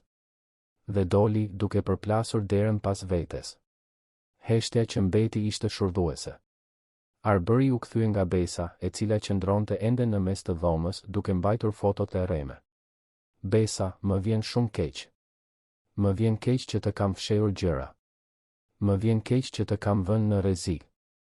Besa ngriti syt dhe Arbëri pa lot aty. Pse nuk më the që në fillim? Do të kisha kuptuar. Sepse kisha frikë. Frikë se do të më shije si që më shinin të gjithë të tjerët. Si dikush i thyer, i paaftë për t'u dashur. Besa i la fotot të binin në dysheme dhe shkoi drejt tij. I vendosi duart në fytyrën e tij duke e detyruar të shikonte në sytë e saj. Unë nuk të shoh kështu. Kur nuk të kam parë. Shoh një burr që ka luftuar vetëm për kaq shumë kohë sa ka harruar si është të ndash peshën. Por ti nuk je më vetëm, Arbër. Unë jam këtu. Dhe nëse ka një luftë, do të luftojmë bashkë. Arbëri e tërhoqi në një përqafim të ngushtë, duke futur fytyrën në flokët e saj. Besa ndjeu trupin e tij të dridhej dhe kuptoi se ai po qante. Ishin lot të heshtur, të përmbajtur, të dikujt që nuk i lejonte vetes të dobësoj. Por tani, në krahët e saj, ai mund të ishte i prekshëm. Më fal, përshpëriti ai. Më fal për gjithçka. Nuk ke nevojë të kërkosh falje. Vetëm premto se nuk do të fshehesh më asgjë nga unë. Premtoj. Ata qëndruan kështu për minuta të gjata, të përqafuar në mes të asaj dhome hoteli, të rrethuar nga gënjeshtra dhe të vërteta të pakëndshme, por të bashkuar nga diçka më e madhe se gjithë ajo. Më në fund, Arbëri u largua, fshiu fytyrën shpejt. Të shkojmë në shtëpi. Duhet të tregoj gjithçka. Të gjithë të vërtetën. Në rrugën e kthimit brenda makinës së tij, Besa vëzhgonte qytetin që kalonte përmes dritares. Tirana ishte e gjallë si gjithmonë, miliona jetë që kryqëzoheshin, secili me dramat dhe betejat e veta. Dhe aty ishte ajo, e sapo martuar, duke zbuluar se kishte hyrë në një lojë shumë më të rrezikshme se sa kishte imagjinuar. Kur arritën në apartament, Arbëri i përgatiti çaj për të dy. U ulën në divanin e dhomës së ndenjes dhe ai filloi të tregonte të gjithë historinë. Foli për Edonin, kushëririn që gjithmonë e kishte pasur Zili. Që fëmijë, Edoni donte gjithçka që kishte Arbëri. Dashurinë e xhaxhait, admirimin e familjes, pozicionin në kompani. Por Edoni kur nuk kishte pasur disiplinën apo inteligjencën e nevojshme për t'i arritur këto gjëra me meri. Kur babai im vdiq, shpjegoi Arbëri, ma la mua kompaninë. Edoni priste të trashëgonte të paktën gjysmën, por babai im e dinte se ai do të shkatëronte gjithçka që kishim ndërtuar. Kështu që e la Edonin jashtë testamentit. Që atëherë, ai është përpjekur të më shkatëroj. Po babai im. Si u përfshi ai në këtë? Edoni e njohu baban tënd në një event biznesi 2 vjet më parë. Vuri re se Osmani ishte i prekshëm duke kërkuar investime. I ofroi një mundësi që dukej perfekte. Por ishte një kurth. Dokumentet ishin të rreme, partnerët ishin fantazma. Kur gjithçka u shemb, babai yt mbeti me një borxh të madh dhe asnjë mënyrë për ta paguar. Besa ndjeu zemrën t'i shtrëngoi. Dhe ti e dije këtë kur propozove martesën? Arbëri i pohoi me kokë. Avokati im zbuloi lidhjen. Kuptova se Edoni po përdorte baban tënd si një mënyrë për të më goditur mua. Nëse kompania Gashi falimentonte, ai mund ta blinte për asgjë dhe ta përdorte për të konkurruar drejt për drejt me mua. Martesa ishte një mënyrë për të bashkuar kompanitë para se Edoni të mund ta bënte këtë. Por Besa, betohem, kur të njoh aty, kur fola me të vërtet me ty, kuptova se nuk ishte vetëm strategji. Ti ishe reale. Dhe unë kisha nevojë për diçka reale në jetën time. Besa i mbajti dorën. Po Valbona. Si hyri ajo në këtë? Arbëri pshertiu. Valbona dhe Edoni kishin një lidhje vite më parë. Unë nuk e dija në atë kohë, por pasi u ndava me të, ata u bashkuan. Kishin të njëjtin qëllim, të më shkatëronin. Ajo përhapi thashe themet për paftësinë time të supozuar, duke shkatëruar jetën time personale. Ai punoi për të shkatëruar jetën time profesionale. Së bashku, pothuajse ja dolën. Besa i përpunoi të gjitha këto. Ishte shumë. Ishte e rëndë. Por duke parë Arbërin, pa vetëm një burr të lodhur duke luftuar vetëm. Një burr që meritonte të kishte dik pranë tij. Çfarë bëjmë tani? Pyeti ajo. Tani mbledhim prova. Ekspozojmë Edonin dhe Valbonën. Dhe të mbroj ty me çdo kusht. Në ditët në vijim, Arbëri dhe Besa punuan së bashku. Ai i tregoi të gjitha dokumentet që kishte. Biseda të regjistruara, emaile komprometuese, regjistra financiar që provonin mashtrimet e Edonit. Besa, me mendjen e saj analitike dhe kreative, ndihmoi për të organizuar gjithçka në mënyrë të qartë dhe me ndikim. Por ndërsa punonin, diçka tjetër po ndodhte mes tyre. Partneriteti thellohej. Darka të përbashkëta. Biseda deri vonë natën. Të qeshura të sinqerta. Dhe në fund të çdo dite, flinin bashk, të gërshetuar, sikur të kishin nevojë për afërsinë fizike për të mbajtur të ankoruar në realitet. Një mëngjes, 2 javë pas konfrontimit në hotel, Besa u zgjua duke ndjerë një shqetësim të çuditshëm. Vrapoi në banjë dhe volli. Arbery, që ishte zgjuar tashmë, u shfaqi shqetësuar. Je mirë? Mendoj se hëngra diçka që nuk më bëri mirë, u përgjigj ajo, duke larë fytyrën. Por në ditët në vijim, shqetësimi vazhdoi. Gjithmonë në mëngjes. Dhe kishte shenja të tjera. Gjim të ndjeshëm. Lodhje ekstreme. Një marramendje e herpashershme. Besa e dinte se çfarë mund të ishte, por kishte frikë ta konfirmonte. Frikë se ishte e vërtetë. Frikë se nuk ishte. Frikë se si do të reagonte Arbery. Më në fund, një pasdite kur ai ishte në zyrë, ajo doli dhe bleu 3 teste farmacie të ndryshme. U mbyll në banjë, i bëri të 3 dhe priti me zemrën në gojë. Pozitiv. Pozitiv. Pozitiv. Ishte 7 zënë. Besa ul në dyshemen e ftohtë të banjës, testet në duart e saj të dridhura, dhe qau. Nuk ishin lot trishtimi. Ishin lot të gjithçkaje. Frikë, gëzim, konfuzion, shpresë. Si t'ja thoshte Arberyt? Ata mezi kishin 2 muaj të martuar. Ende po zbulonin se çfarë ishin për njëri tjetrin. Dhe tani do të kishte një fëmijë? I ruajti testet në një sirtar të banjës dhe vendosi të mos i tregonte ende. Duhej të ishte e sigurt. Duhej të shkonte te mjeku. Dhe duhej të kuptonte ndjenjat e saj së pari. Atë natë, Arbery erdhi në shtëpi i entuziazmuar. Ja dola, Besa. I mora të gjitha provat që më duheshin. Nesër do t'ja dorëzoj të gjitha prokurorisë. Edoni do të përgjigjet për mashtrim, pastrim parash, gjithçka. Besa sforcoi një buzëqeshje. Sa mirë. Arbery vuri re diçka ndryshe tek ajo. Je mirë? Dukesh e zbeth. Jam thjesht e lodhur. Ai u afrua, i preku ballin. Je e nxehtë. Mendoj se ke temperaturë. Do të përgatis një çaj dhe ti do të pushosh. Besa e la ta çonte deri te krevati, ta mbulonte me batanie, t'i sillte çajin. Ai ishte kaq i vëmendshëm, kaq i kujdesshëm. A do të ishte një baba i mirë, pyeti veten. Dhe pothuajse menjëherë e dinte përgjigjen. Do të ishte. Do të ishte një baba i mrekullueshëm. Arber, e thiri ajo me zë të ulët. Po. Ke menduar ndonjëherë të kesh fëmijë? Ai u duki habitur nga pyetja, por u përgjigj sinqerisht. Po. Gjithmonë kam dashur. Por mendoja se nuk do të kisha kurrë.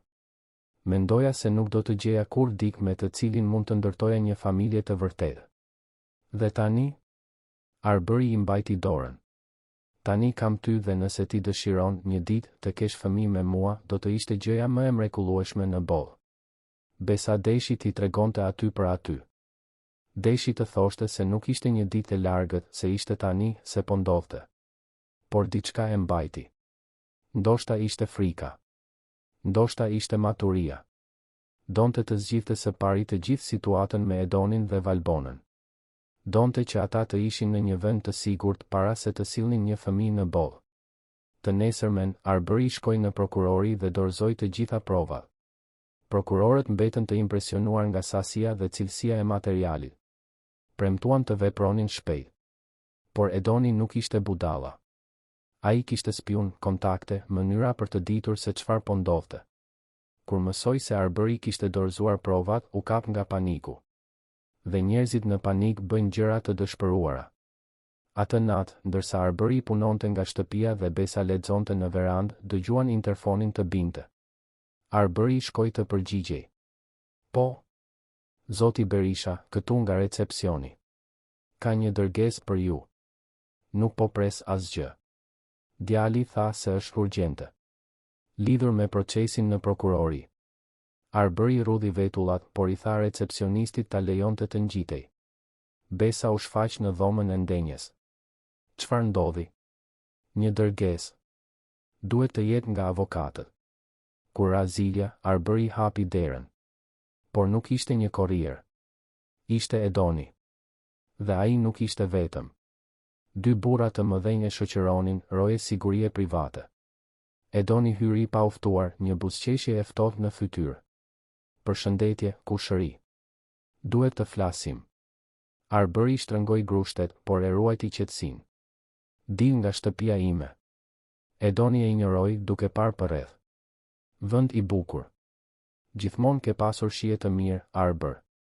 Edhe për të zgjedhur gratë. Ai shikoi Besën, e cila qëndronte pranë korridorit, e trembur.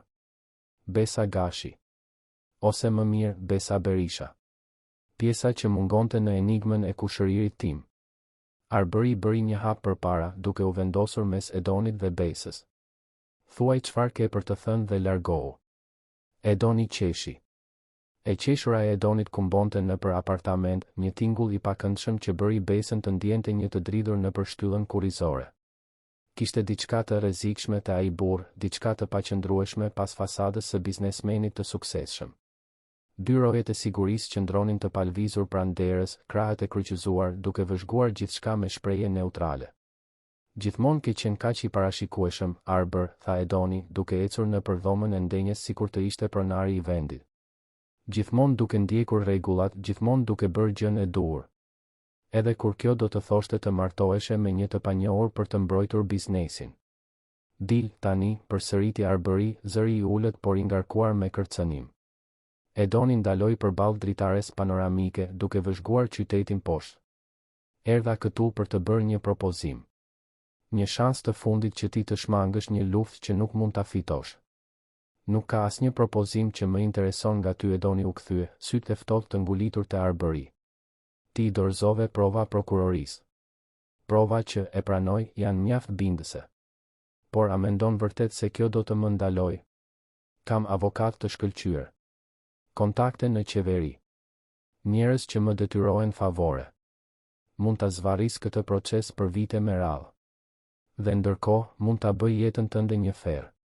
Besa vëzhgonte gjithçka, zemra i rrite shpejt. Instinktivisht vuri dorën në bark, një gest mbrojtës ende i pavetdijshëm. Arbëri e vuri re lëvizjen dhe diçka ndryshoi në shprehjen e tij. Një vendosmëri edhe më e egër. Bëj çfarë të duash, Edon. Nuk kam frikë nga ti, Edoni buzëqeshi ftohtë. Jo. Duhet të kishe. Sepse nuk bëhet fjalë më vetëm për ty, bëhet fjalë edhe për të.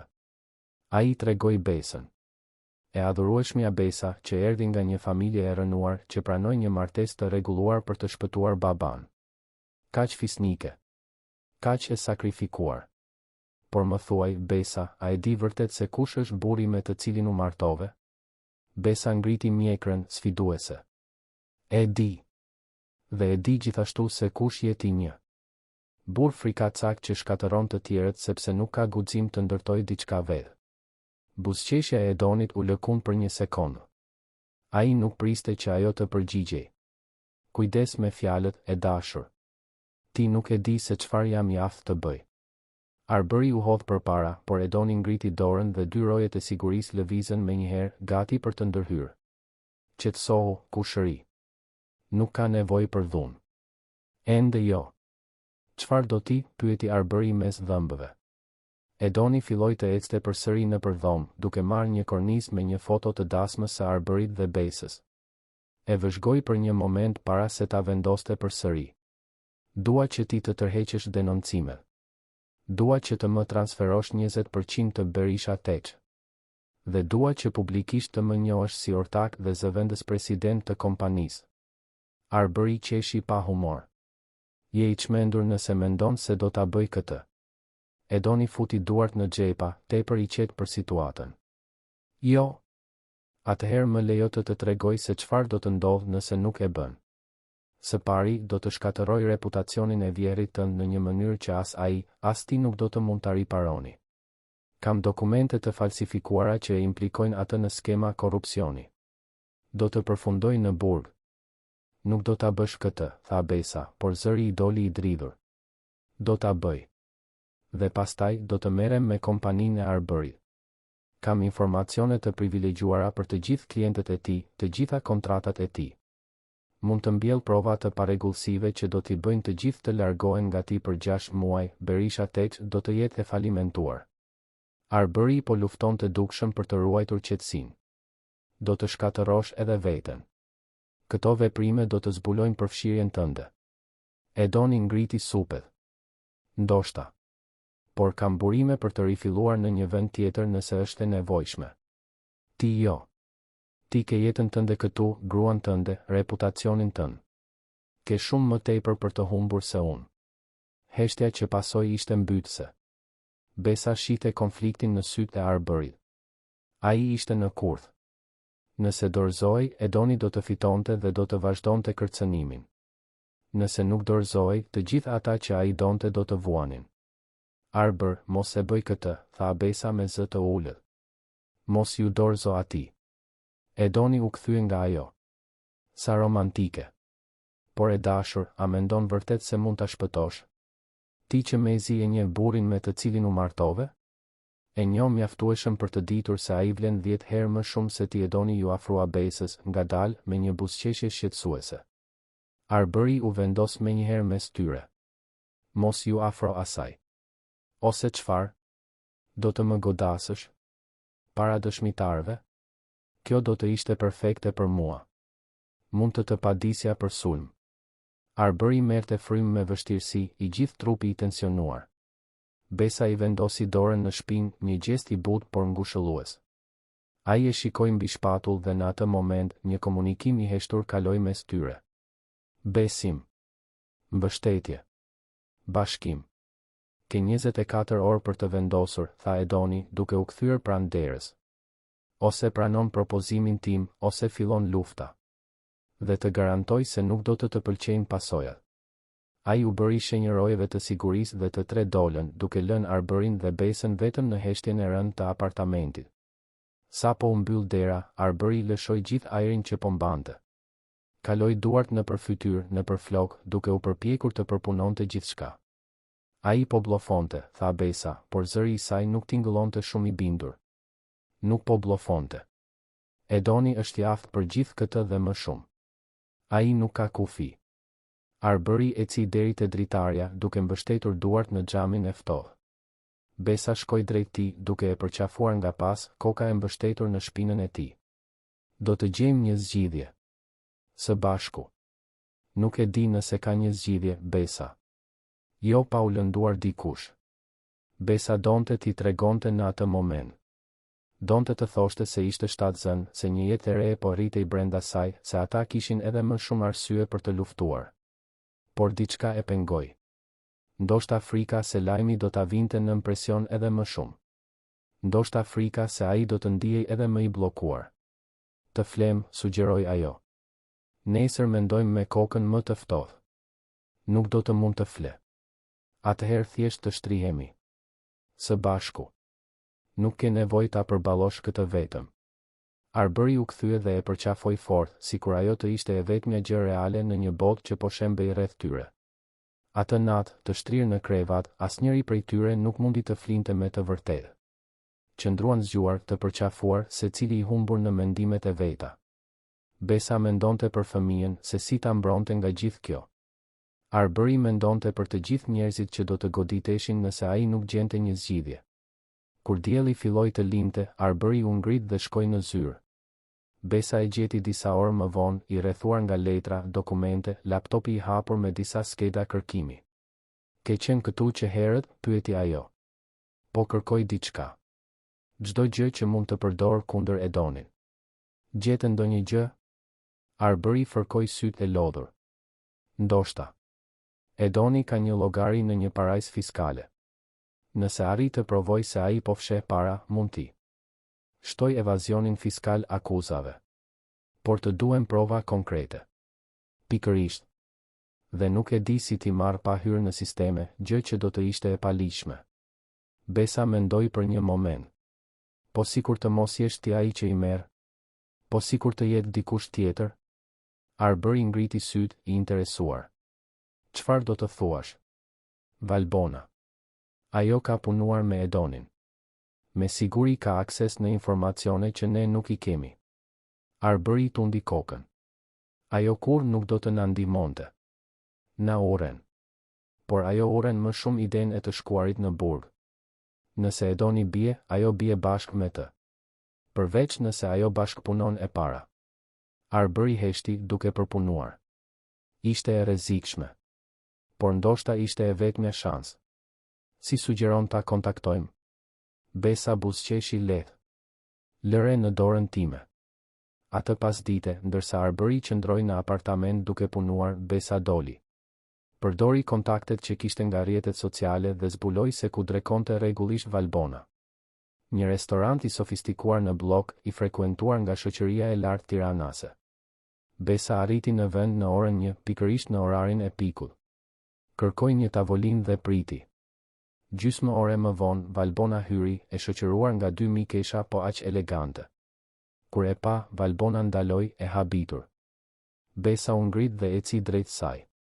Duhet të flasim. Vetëm për vetëm. Mikeshat e Valbonës shikuan me kureshtje, por Valbona, pas një momenti hezitimi, u bëri shenjë të shkonin pa të. Kjo do të jetë e shpejtë. Ato u ulën në një tavolinë më të rezervuar në një cep. Valbona kryqëzoi krahët në mbrojtje. Çfarë do ti? Dua të ofroj një rrugdalje. Valbona qeshi. Një rrugdalje? Nga çfarë? Nga burgu. Edoni do të bjerë, Valbona. Është çështje kohe. Dhe kur të bjerë, do të tërheqë zvarr me vete. Valbona e mbajti shprehjen të kontrolluar, por Besa pa një shkëndi frike në sytë e saj. Nuk e di për çfarë po flet. E di shumë mirë. Ke punuar me të për të shkatëruar Arbërin. Ke marrë pjesë në mashtrime, në skema. Ke gjurmët e tua digjitale në gjithë këtë. Valbona zbërtheu krahët, duart tani të tensionuara mbi tavolinë. Dhe ti mendon se unë do të kthehem kundër Edonit? Se do të tradhtoj të vetmin person që më qëndroi pranë? Besa u përkul përpara. Edoni nuk të qëndroi pranë. Ai të përdori. Ashtu siç I përdor të gjithë. Dhe kur nuk do të ketë më nevojë për ty, do të hedh poshtë. Ti e di këtë. Valbona e largoi shikimin, por nuk u përgjigj. Besa vazhdoi. Por nëse ti bashkëpunon tani, nëse na ndihmon me prova kundër Edonit, ne mund të garantojmë që ti të mos ndiqesh penalisht. Arbëri ka kontakte në prokurori. Mund të negociojmë imunitet në këmbim të bashkëpunimit tënë. Dhe pse duhet t'ju besoj juve? Sepse nuk ke zgjidhje tjetër. Edoni është I dëshpëruar. Dje ai hyri me dhunë në apartamentin ton me roje sigurie duke bërë kërcënime. Njerëzit e dëshpëruar bëjnë gjëra të rrezikshme. A dëshiron të jesh pranë tij kur gjithçka të shembet? Valbona heshti për një kohë të gjatë. Besa mund të shihte konfliktin e brendshëm, luftën mes krenarisë dhe mbijetesës. Çfarë ju duhet saktësisht? Pyeti Valbona më në fund. Akses në llogaritë offshore të Edonit. Emaile. Dokumente që provojnë mashtrimet. Gjithçka që ke. Valbona kafshoi buzën e poshtme duke menduar. Nëse e bëj këtë, dua garanci me shkrim. Dua imunitet të plotë. Dhe dua mbrojtje. Do t'i kesh. Valbona mori frym thellë. Në rregull. Por kam nevojë për kohë. Edoni nuk I ruan të gjitha në një vend. Do të më duhet t'i mbledh informacionet pak nga pak për të mos ngjallur dyshime. Sa kohë të duhet? Një javë. Më së shumti. Besa I zgjati dorën. Kemi një marrëveshje. Valbona hezitoi, por pastaj ja shtrëngoi dorën. Ishte një shtrëngim I shkurtër, formal, por do të thoshte shumë. Ishte fillimi I fundit për Edonin. Kur Besa u kthye në shtëpi, e gjeti Arbërin pikërisht aty ku e kishte lënë, ende I rrethuar nga letra.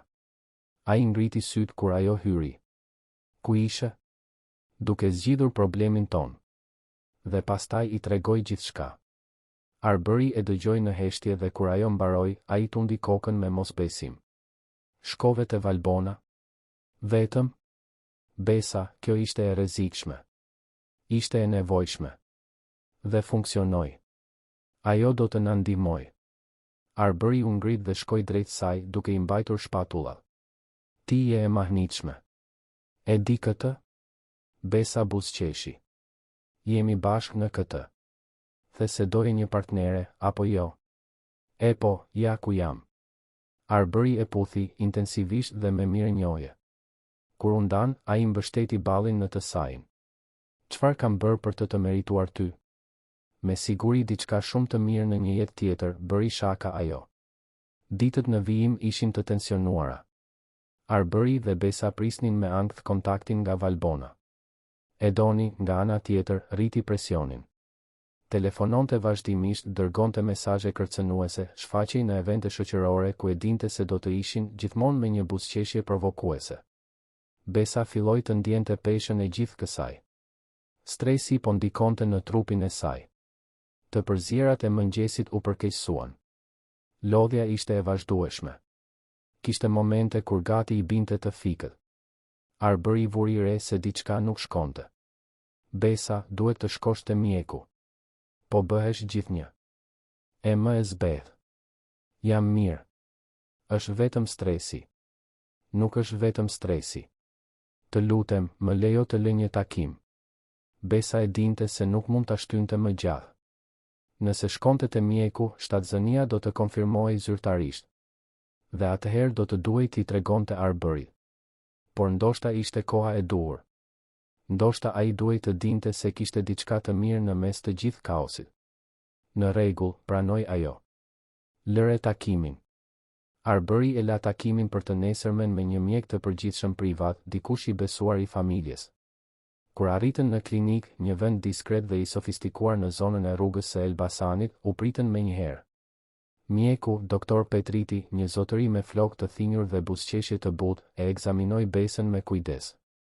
I bëri pyetje për simptomat, për historinë e saj mjekësore. Dhe kur ishin menstruacionet e tua të fundit, pyeti ai. Besa hezitoi, duke parë shpejt Arbërin. Po thuaj se 2 muaj më parë.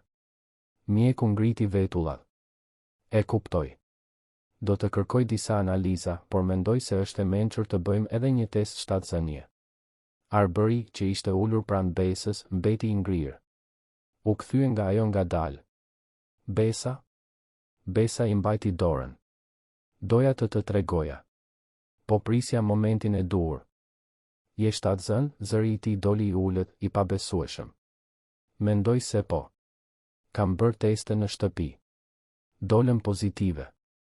Doktor Petriti, duke vënë re tensionin, sugjeroi butësisht. Do t'i kërkoj infermieres të sjellë materialin për testin. Mund ta bëjmë këtu dhe të sigurohemi. Ai doli, duke lënë Arbërin dhe Besën vetëm.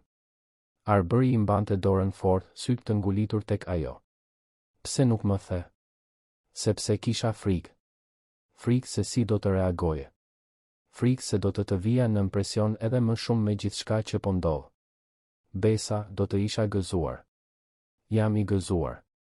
Sytë e tij shkëlqenin, emocion I pastër që dukej qartë. Edhe me gjithë këtë situatë me Edonin, pikërisht për shkak të kësaj. Kjo më jep një arsye edhe më të madhe për të luftuar. Për të mbrojtur ty dhe fëmijën ton. Besa ndjeu lotët të binin. Ishin lot lehtësimi, gëzimi, dashurie. Arbëri e tërhoqi në një përqafim të ngushtë. Infermierja u kthye me materialin për testin. Disa minuta më vonë, rezultati konfirmoi. Besa ishte shtatzën. Për afërsisht 8 javë. Doktor Petriti u kthye me një buzëqeshje të ngrohtë. Urime të dyve. Do të kërkoj një ekografi javën tjetër për të konfirmuar se si është gjithçka. Për momentin, Besa duhet të pushoj, të shmang stresin dhe të ushqehet mirë. Kur dolën nga klinika, Arbëri ishte I transformuar. Kishte një lehtësi tek ai që Besa nuk e kishte parë prej ditësh. Në makinë, ai mbajti dorën mbi levën e marsheve. Do ta fitojmë këtë, Besa. Edoni nuk do ta prish këtë moment. Nuk do të na e marrë lumturinë tonë. Nuk do ta marrë, pranoi ajo. Atë natë, për herë të parë në ditë, arritën të relaksoheshin. Darkuan në verandë, biseduan për emra fëmijësh, për si do të ishte jeta prej tani e tutje. Ishte një oazë paqeje në mes të stuhisë. Por stuhia ishte larg së mbaruari. 5 ditë kaluan që nga vizitat e mjeku. 5 ditë në të cilat Arbëri u shndërrua në një bashkëshort edhe më të vëmendshëm, pothuajse në mënyrë të egzageruar mbrojtës.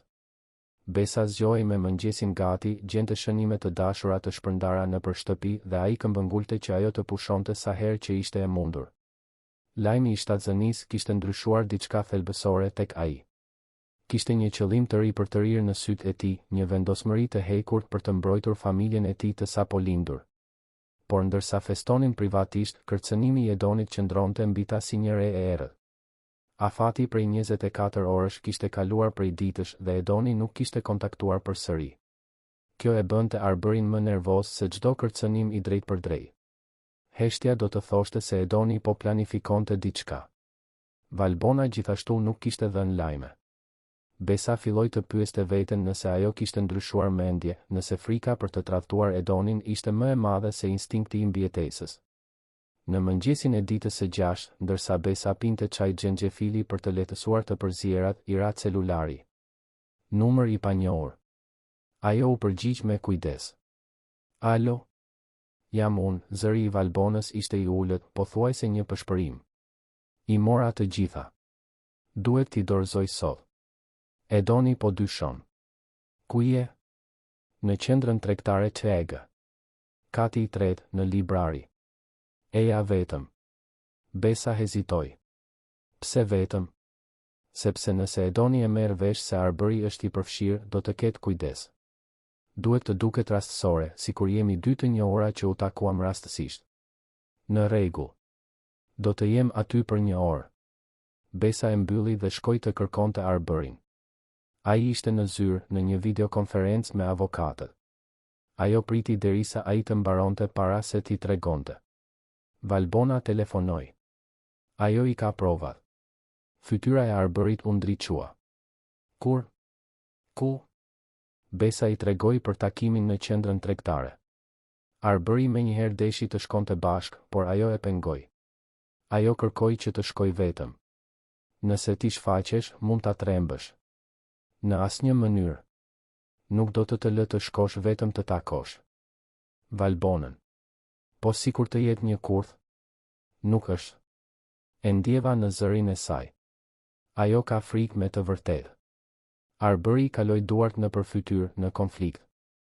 Atëherë unë do të vi, por do të qëndroj larg. Ti nuk do të më shohësh, por unë do të jem aty. Nëse diçka shkon keq, unë ndërhyj. Besa e dinte se ishte e kotë të diskutonte. Dhe në thellësi, ndihej më e sigurt duke ditur se ai do të ishte afër. Një orë më vonë, hyn në makina të ndara. Arbëri arriti i pari duke u pozicionuar strategjikisht në katin e dytë me pamje nga libraria në të tretin. Kishte veshur një kapele dhe syze dielli për të mos u njohur. Besa hyri në librari pikërisht në orën e caktuar. Ishte një hapësirë e gjerë me rafte të larta druri të çelët dhe aromë kafeje që vinte nga kafeneja e vogël ngjitur. Valbona ishte në fund duke shfletuar një libër, por sytë e saj nervoz tradhtonin tensionin. Kur pa Besën, e vendosi librin përsëri në raft dhe eci drejt saj duke u shtirur natyrshëm. Sa surprizë të gjej këtu, tha ajo mjaftueshëm lart sa të dëgjonte kushdo që kalonte. Pastaj, me zë të ulët, shtoi, më shoqëro deri te kafeneja. Ato u ulën në një tavolinë diskrete. Valbona porositi një kafe që mezi e preku. Nga brenda çantës së shtrenjtë që mbante, nxori një USB të vogël dhe e rrëshiti mbi tavolinë. Gjithçka është këtu. Emaile, transaksione bankare, regjistrime bisedash. Gjithçka që ju duhet për ta varrosur Edonin. Besa mori USB-n dhe e futi shpejt në çantë. Faleminderit. Po bën gjën e duhur. Valbona qeshi pa humor. Po shpëtoj lëkurën time. Mos më bëj heroin. Gjithsesi, faleminderit. Valbona shikoi përreth nervozisht. Duhet të iki. Edoni ka lënë drejt me mua pas pak. Nëse vonohem, do të dyshoj. Ajo u ngrit, por Besa i mbajti krahun. Valbona. Pse e bëre këtë me të vërtetë? Nuk ishte vetëm nga frika e burgut. Valbona u duk sinqerisht e habitur nga pyetja. U ul përsëri për një moment të shkurtër. Sepse jam e lodhur, pranoi ajo me zë të ulët. E lodhur të jem zuzare. E lodhur të shkatërroj njerëz për krenari të lënduar. Edoni më premtoi se do ta shkatërronim Arbërin bashk dhe se unë do të ndihesha e hakmarr. Por nuk ndihem. Ndihem vetëm bosh. Dhe kur ju pash të dyve në hotel atë ditë, pash diçka që nuk e kam pasur kur me Arbërin. Lidhje të vërtetë. Dhe kuptova se problemi nuk ishte kur ai. Isha gjithmonë unë. Besa ndjeu një therje keqardhjeje. Nuk është vonë për të rifilluar. Për të qenë dikush tjetër. Valbona buzëqeshi me trishtim. Ndoshta. Por së pari duhet të paguaj për gabimet e mia dhe t'ju ndihmoj juve është fillimi. Ajo u ngrit përsëri dhe këtë herë u largua me të vërtetë, duke u zhdukur mes korridoreve të librave. Besa qëndroi aty për disa minuta të tjera, duke mbajtur çantën me USB-n sikur të ishte një thesar. Ishte çelësi për të mposhtur Edonin. Çelësi për lirin. U takua me Arbërin në parking. Sa po hyn në makinën e tij, Besa i tregoi USB-n. Arbëri e mbajti sikur të ishte objekti më i çmuar në botë. Të shkojmë në shtëpi. Duhet të shoh se çfarë ka këtu. Në apartament, Arbëri e lidhi USB-n me laptopin. Besa ul pranë tij, duke vëzhguar ndërsa ai hapte dosje pas dosjeje. Përmbajtja ishte shkatërruese. Kishte emaile të Edonit që diskutonin hapur skema mashtrimi. Transaksione bankare në llogari offshore. Regjistrime bisedash telefonike ku ai kërcënonte njerëz, ofronte rishfete, planifikonte shkatërimin e konkurrentëve. Kjo është Flori, pëshpëriti Arbëri. Me këtë, Edoni nuk ka mbrojtje. Do të shkoj në burg për vite me radhë. Po babai im, a do të lirohet nga akuzat? Arbëri hapi një dosje tjetër. Aty ishin dokumente që provonin se Osmani ishte viktim, jo bashkëpunëtor. Kontrata të falsifikuara, emaile të manipuluara, i gjithë kurthi i arkitektuar nga Edoni. Babai yt është i pastër. Këto prova tregojnë saktësisht se si Edoni e mashtroi. Besa ndjeu një peshë të madhe t'i hiqej nga supet. Lot lehtësimi filluan të binin. Arbëri e tërhoqi në një përqafim. Mbaroi Besa. Më në fund mbaroi. Por Arbëri e dinte se kishte ende një hap të fundit. Duhej t'i dorëzonte këto prova prokurorisë dhe të siguronte që Edoni të arrestohej para se të kuptonte se çfarë po ndodhte. Atë pasdite, Arbëri la një takim urgjent me prokurorin përgjegjës për rastin. Mori kopje të gjithë materialit nga USB-ja. Prokurori, një burr serioz rreth të 50-tave i quajtur prokurori Marku, rishikoi gjithçka me vëmendje në rritje. Zoti Berisha, kjo është shumë më serioze se sa e imagjinonim. Me këto prova, mund të kërkojmë arrestimin preventiv të Edonit menjëherë. Sa kohë do të duhet? Nëse e paraqes kërkesën tani, gjykatësi mund të vendosë ende sot. Edoni mund të jetë i arrestuar deri nesër në mëngjes. Arbëri pohoi me kokë, i kënaqur. Bëjeni. Dhe prokuror, bashkëpunëtorja që siguroi këto prova, Valbona Costa, a ka garanci imuniteti? Do të hartoj marrëveshjen. Nëse ajo dëshmon kundër Edonit, nuk do të ndiqet penalisht. Perfekte. Arbëri u kthye në shtëpi me një ndjenjë fitoreje të afërt. I tregoi gjithçka Besës, e cila më në fund arriti të relaksohej me të vërtetë.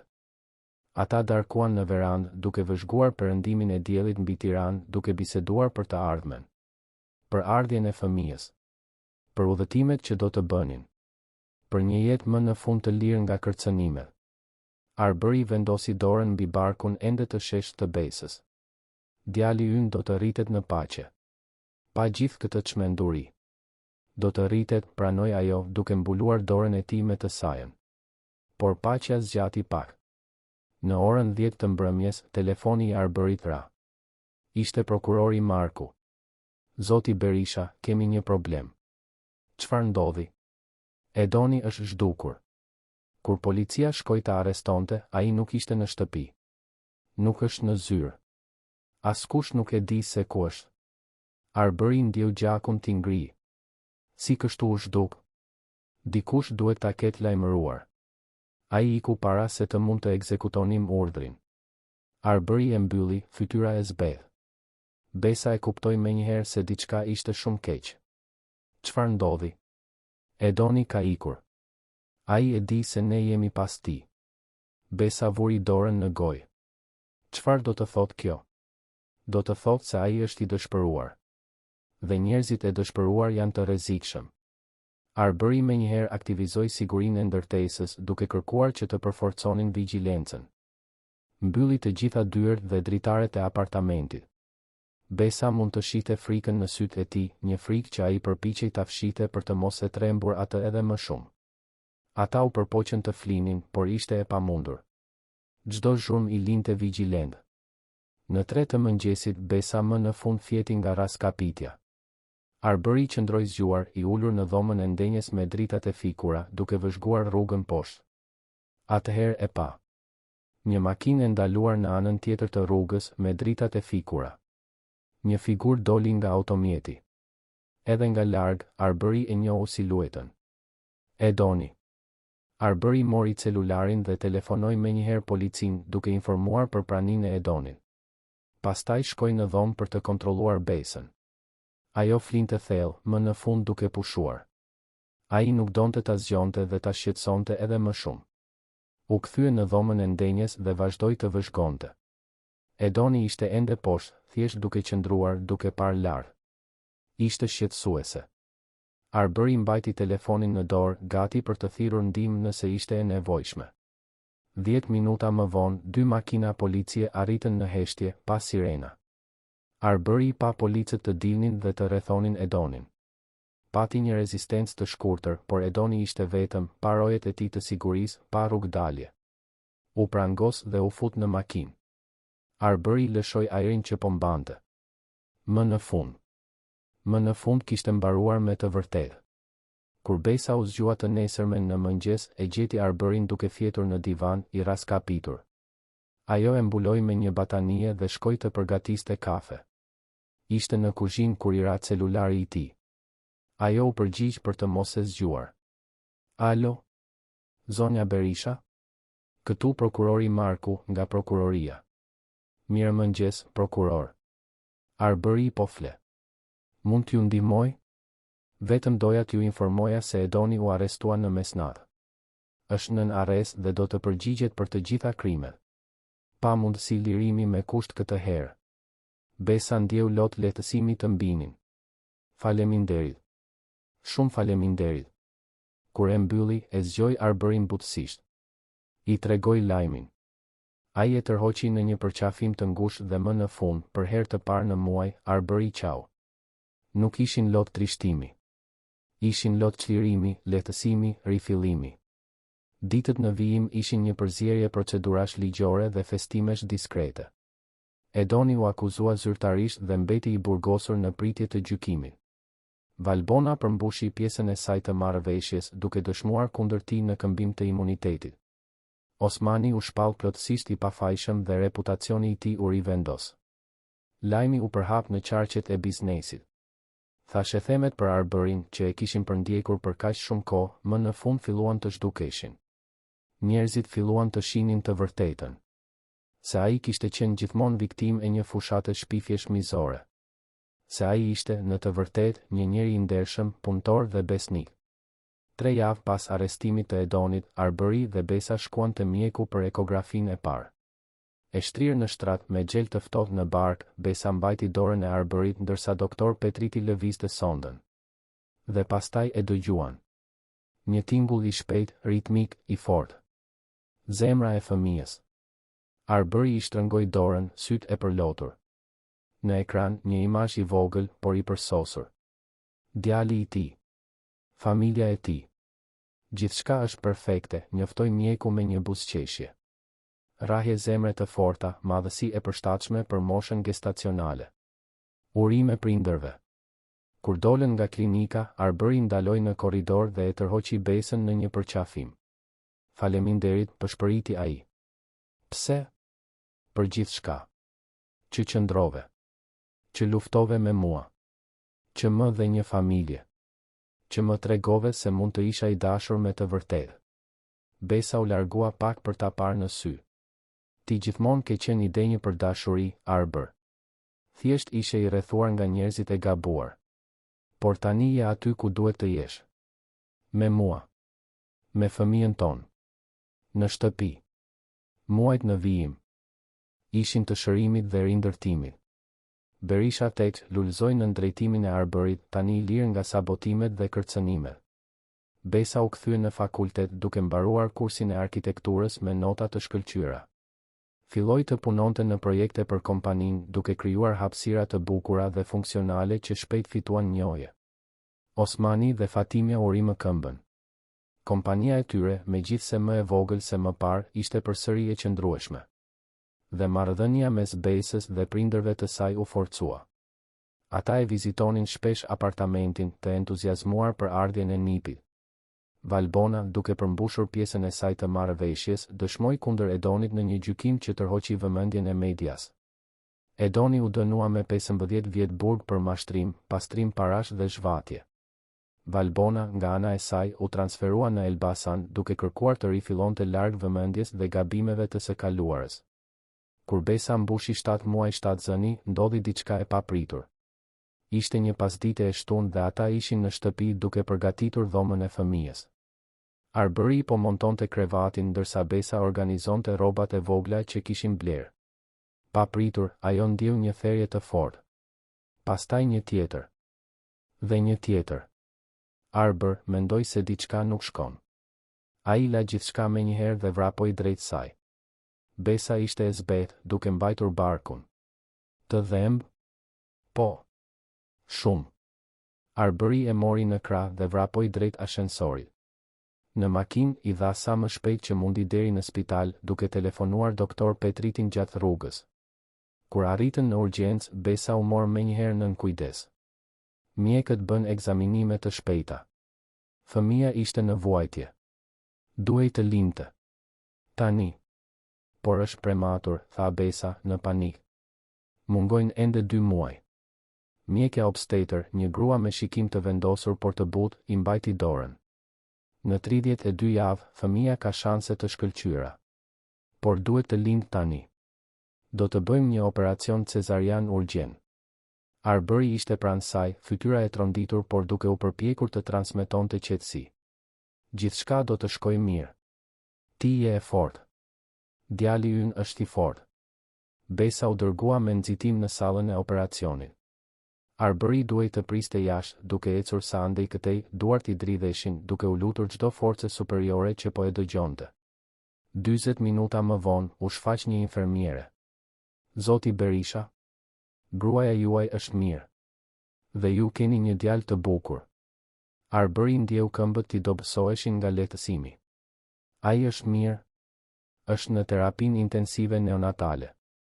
Lindi me 1 kilogram e 900 gram, por po merr frym vetë. Është një luftëtar. Mund t'i shoh? Gruaja juaj është në dhomën e rikuperimit. Mund ta shihni pas pak minutash. Dhe pastaj do t'ju çojmë të njihni djalin tuaj. Kur Arbëri hyri në dhomën e rikuperimit, e gjeti Besën ende të përgjumur nga anestezia, por të vetëdijshme. Ajo buzëqeshi dobët kur e pa. Ai është mirë? Po. I vogël, por i fortë. Si e ëma? Besa filloi të qante nga lehtësimi. Arbëri i puthi ballin duart, duke u përpjekur t'i transmetonte gjithë dashurinë që ndjente. Të dua, tha ai. Të dua kaq shumë. Edhe unë të dua. 1 orë më vonë, e çuan Arbërin në terapinë intensive neonatale. Ai duhej të vishte përparse, maskë, të lante duart me kujdes. Kur më në fund e pa djalin për herë të parë, përmes xhamit të inkubatorit, ndjeu diçka të thyej brenda tij. Ishte i vogël, me tuba dhe monitor përreth, por ishte i përsosur. Fëmia i kishte sytë të mbyllur, grushtet të shtrënguara, gjoksi ngrihej dhe ulej me frymëmarrje të rregull. Arbëri vuri dorën përmes hapjes anësore të inkubatorit dhe preku butësisht këmbën e vogël. Fëmia reagoi duke lëvizur gishtat. Përshëndetje, biri im, pëshpëriti Arbëri. Jam unë. Babai yt. E di që erdhe më herët, por ishe i paduruar të na njihje, apo jo? Në rregull. Ti je i fortë. Do të rritesh i fortë dhe i shëndetshëm. Dhe do ta dish çdo ditë të jetës tënde se sa shumë të duam. Lotët binin lirshëm tani. Lot gëzimi, mirënjohje, dashurie të pakushtëzuar. Ditët në terapinë intensive neonatale ishin të vështira. Besa doli nga spitali por kthehej çdo ditë për të qëndruar me djalin, I cili ende duhej të shtonte peshë dhe të stabilizohej plotësisht. Ata e pagëzuan Gabriel Berisha. Emri do të thoshte lajmtar I Zotit dhe dukej perfekt. Ai ishte me të vërtet një mesazh, një provë se pas stuhisë gjithmonë vjen qetësia. 3 javë më vonë, Gabrieli doli nga spitali. Peshonte 2 kg e 400 gram dhe ishte mjaftueshëm I shëndetshëm për të shkuar në shtëpi. Kur Besa e mbajti për herë të parë jashtë spitalit, ndjeu se më në fund gjithçka kishte kuptim. E gjithë dhimbja, e gjithë lufta, e gjithë pasiguria kishte vlerëtur për të arritur deri në atë moment. Në apartament me Gabrielin që flinte në krevatin që Arbëri kishte montuar me kaq shumë dashuri, të dy qëndruan duke vëzhguar djalin. Arbëri e përqafoi Besën nga pas, mjekra e mbështetur në shpatullën e saj. Të kujtohet kur u martuam, e pyeti ai me zë të ulët. Kur ishte vetëm një kontratë, asgjë më shumë. Besa buzëqeshi. Më kujtohet. Duket sikur ishte në një jetë tjetër. Ishte një jetë ku unë isha vetëm, ku mendoja se nuk do të isha kur I dashur me të vërtetë. Dhe tani shiko ku jemi. Besa u kthye në krahët e tij. Ti kur nuk ishe ai që thoshin për ty, kur nuk ishe I dobët, I paaft apo I pamjaftueshëm. Ishe thjesht një burr që ruante zemrën e tij për personin e duhur. Dhe ai person ishe ti. Ata u puthën butësisht, duke u kujdesur të mos zgjonin Gabrielin. Në muajt që pasuan, jeta gjeti ritmin e saj. Gabrieli rritej I fortë dhe I shëndetshëm. Besa ekuilibronte amësinë dhe karrierën me ndihmën e Arbërit, I cili u tregua një baba I përkushtuar dhe I pranishëm. Zgjohej në mesnatë për të ndëruar pelenat, I këndonte djalit për të fjetur, I lexonte histori edhe pse e dinte se Gabrieli ende nuk I kuptonte fjalët. Kompania lulëzonte. Marrëdhënia mes Arbërit dhe Besës thellohej çdo ditë. Nuk ishte më vetëm një martesë e rregulluar që u shndërrua në dashuri. Ishte një partneritet I fortë, I ndërtuar mbi besim, respekt dhe afeksion të sinqertë. Një vit pas arrestimit të Edonit, Besa ishte në shtëpi duke punuar në një projekt të ri kur mori një telefonat të papritur. Ishte Valbona. Besa? Shpresoj të mos të shqetësoj. Valbona. Sa surprizë. Si je? Jam mirë. Ndryshe, por mirë. Po jetoj në një qytet të vogël afër Elbasanit. Hapa një dyqan lulesh. Asgjë madhështore, por është imi. Besa buzëqeshi. Gëzohem për ty, doja të falenderoja. Që më dhe një shans kur nuk e meritoja. Që më besove. Të gjithë meritojnë një shans të dytë, Valbona. Pati një pauzë në anën tjetër. Si është fëmia? Është shkëlqyeshëm. I fortë dhe I shëndetshëm. Sa po mbushi 10 muaj. Po Arbëri? I lumtur. Me të vërtet I lumtur. Valbona pshertiu. Mirë. Ai e meriton. Dhe ti gjithashtu. Ju meritoni gjithë lumturinë e botës. Faleminderit. Dhe ti gjithashtu e meriton, Valbona. Kur e mbyllën, Besa mbeti mendueshëm. Jeta kishte mënyra të çuditshme për të rregulluar. Për të shndërruar armiq në aleat. Për të sjellë dritë pas errësirës. Gabrieli mbushi një vjeç në një festë intime me familjen. Osmani dhe Fatimia ishin aty, të lumtur me nipin. Teuta, e ama e Arbërit, gjithashtu ishte e pranishme, tani një gjyshe e dashur dhe e përkushtuar.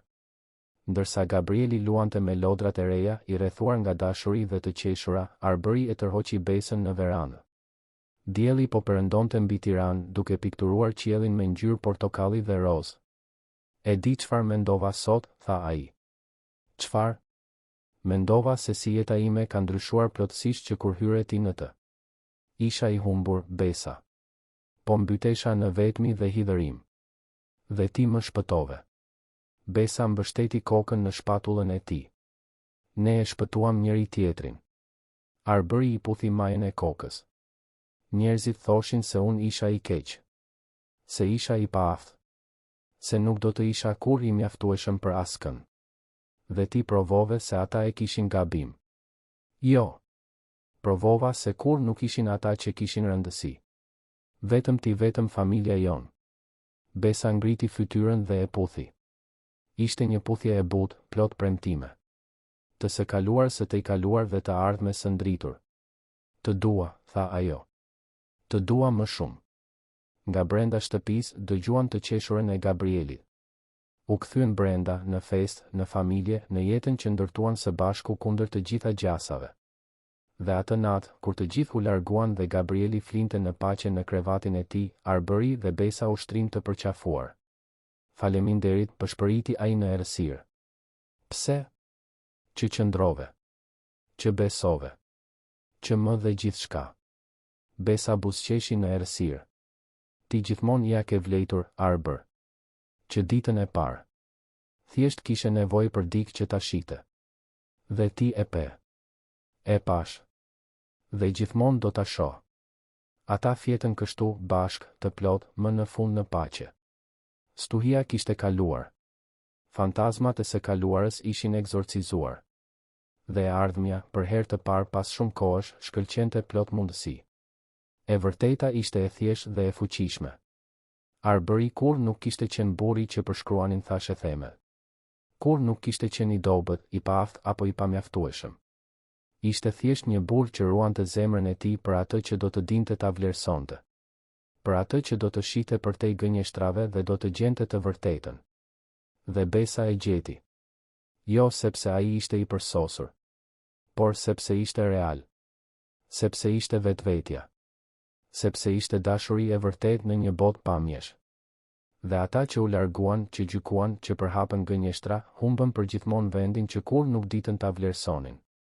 Sepse dashuria e vërtet nuk gjendet në leverdi apo status. Gjendet në shpirtrat që njihen. Në zemrat që rrahin në të njëjtin ritëm. Në njerëzit që zgjedhin të qëndrojnë, jo sepse duhet, por sepse duan. Dhe arbëri e besa zgjodhen të qëndronin. Çdo ditë. Në çdo vështirësi, në çdo gëzim, në çdo moment të thjeshtë të jetës së përbashkët. Zgjodhen dashurinë. Dhe dashuria, më në fund, i zgjodhi ata. Të dashur dëgjues, shpresojmë që historia e besës dhe arbërit t'ju ketë prekur zemrën. Nëse jeni emocionuar me këtë udhëtim të i kalimi, dashurie.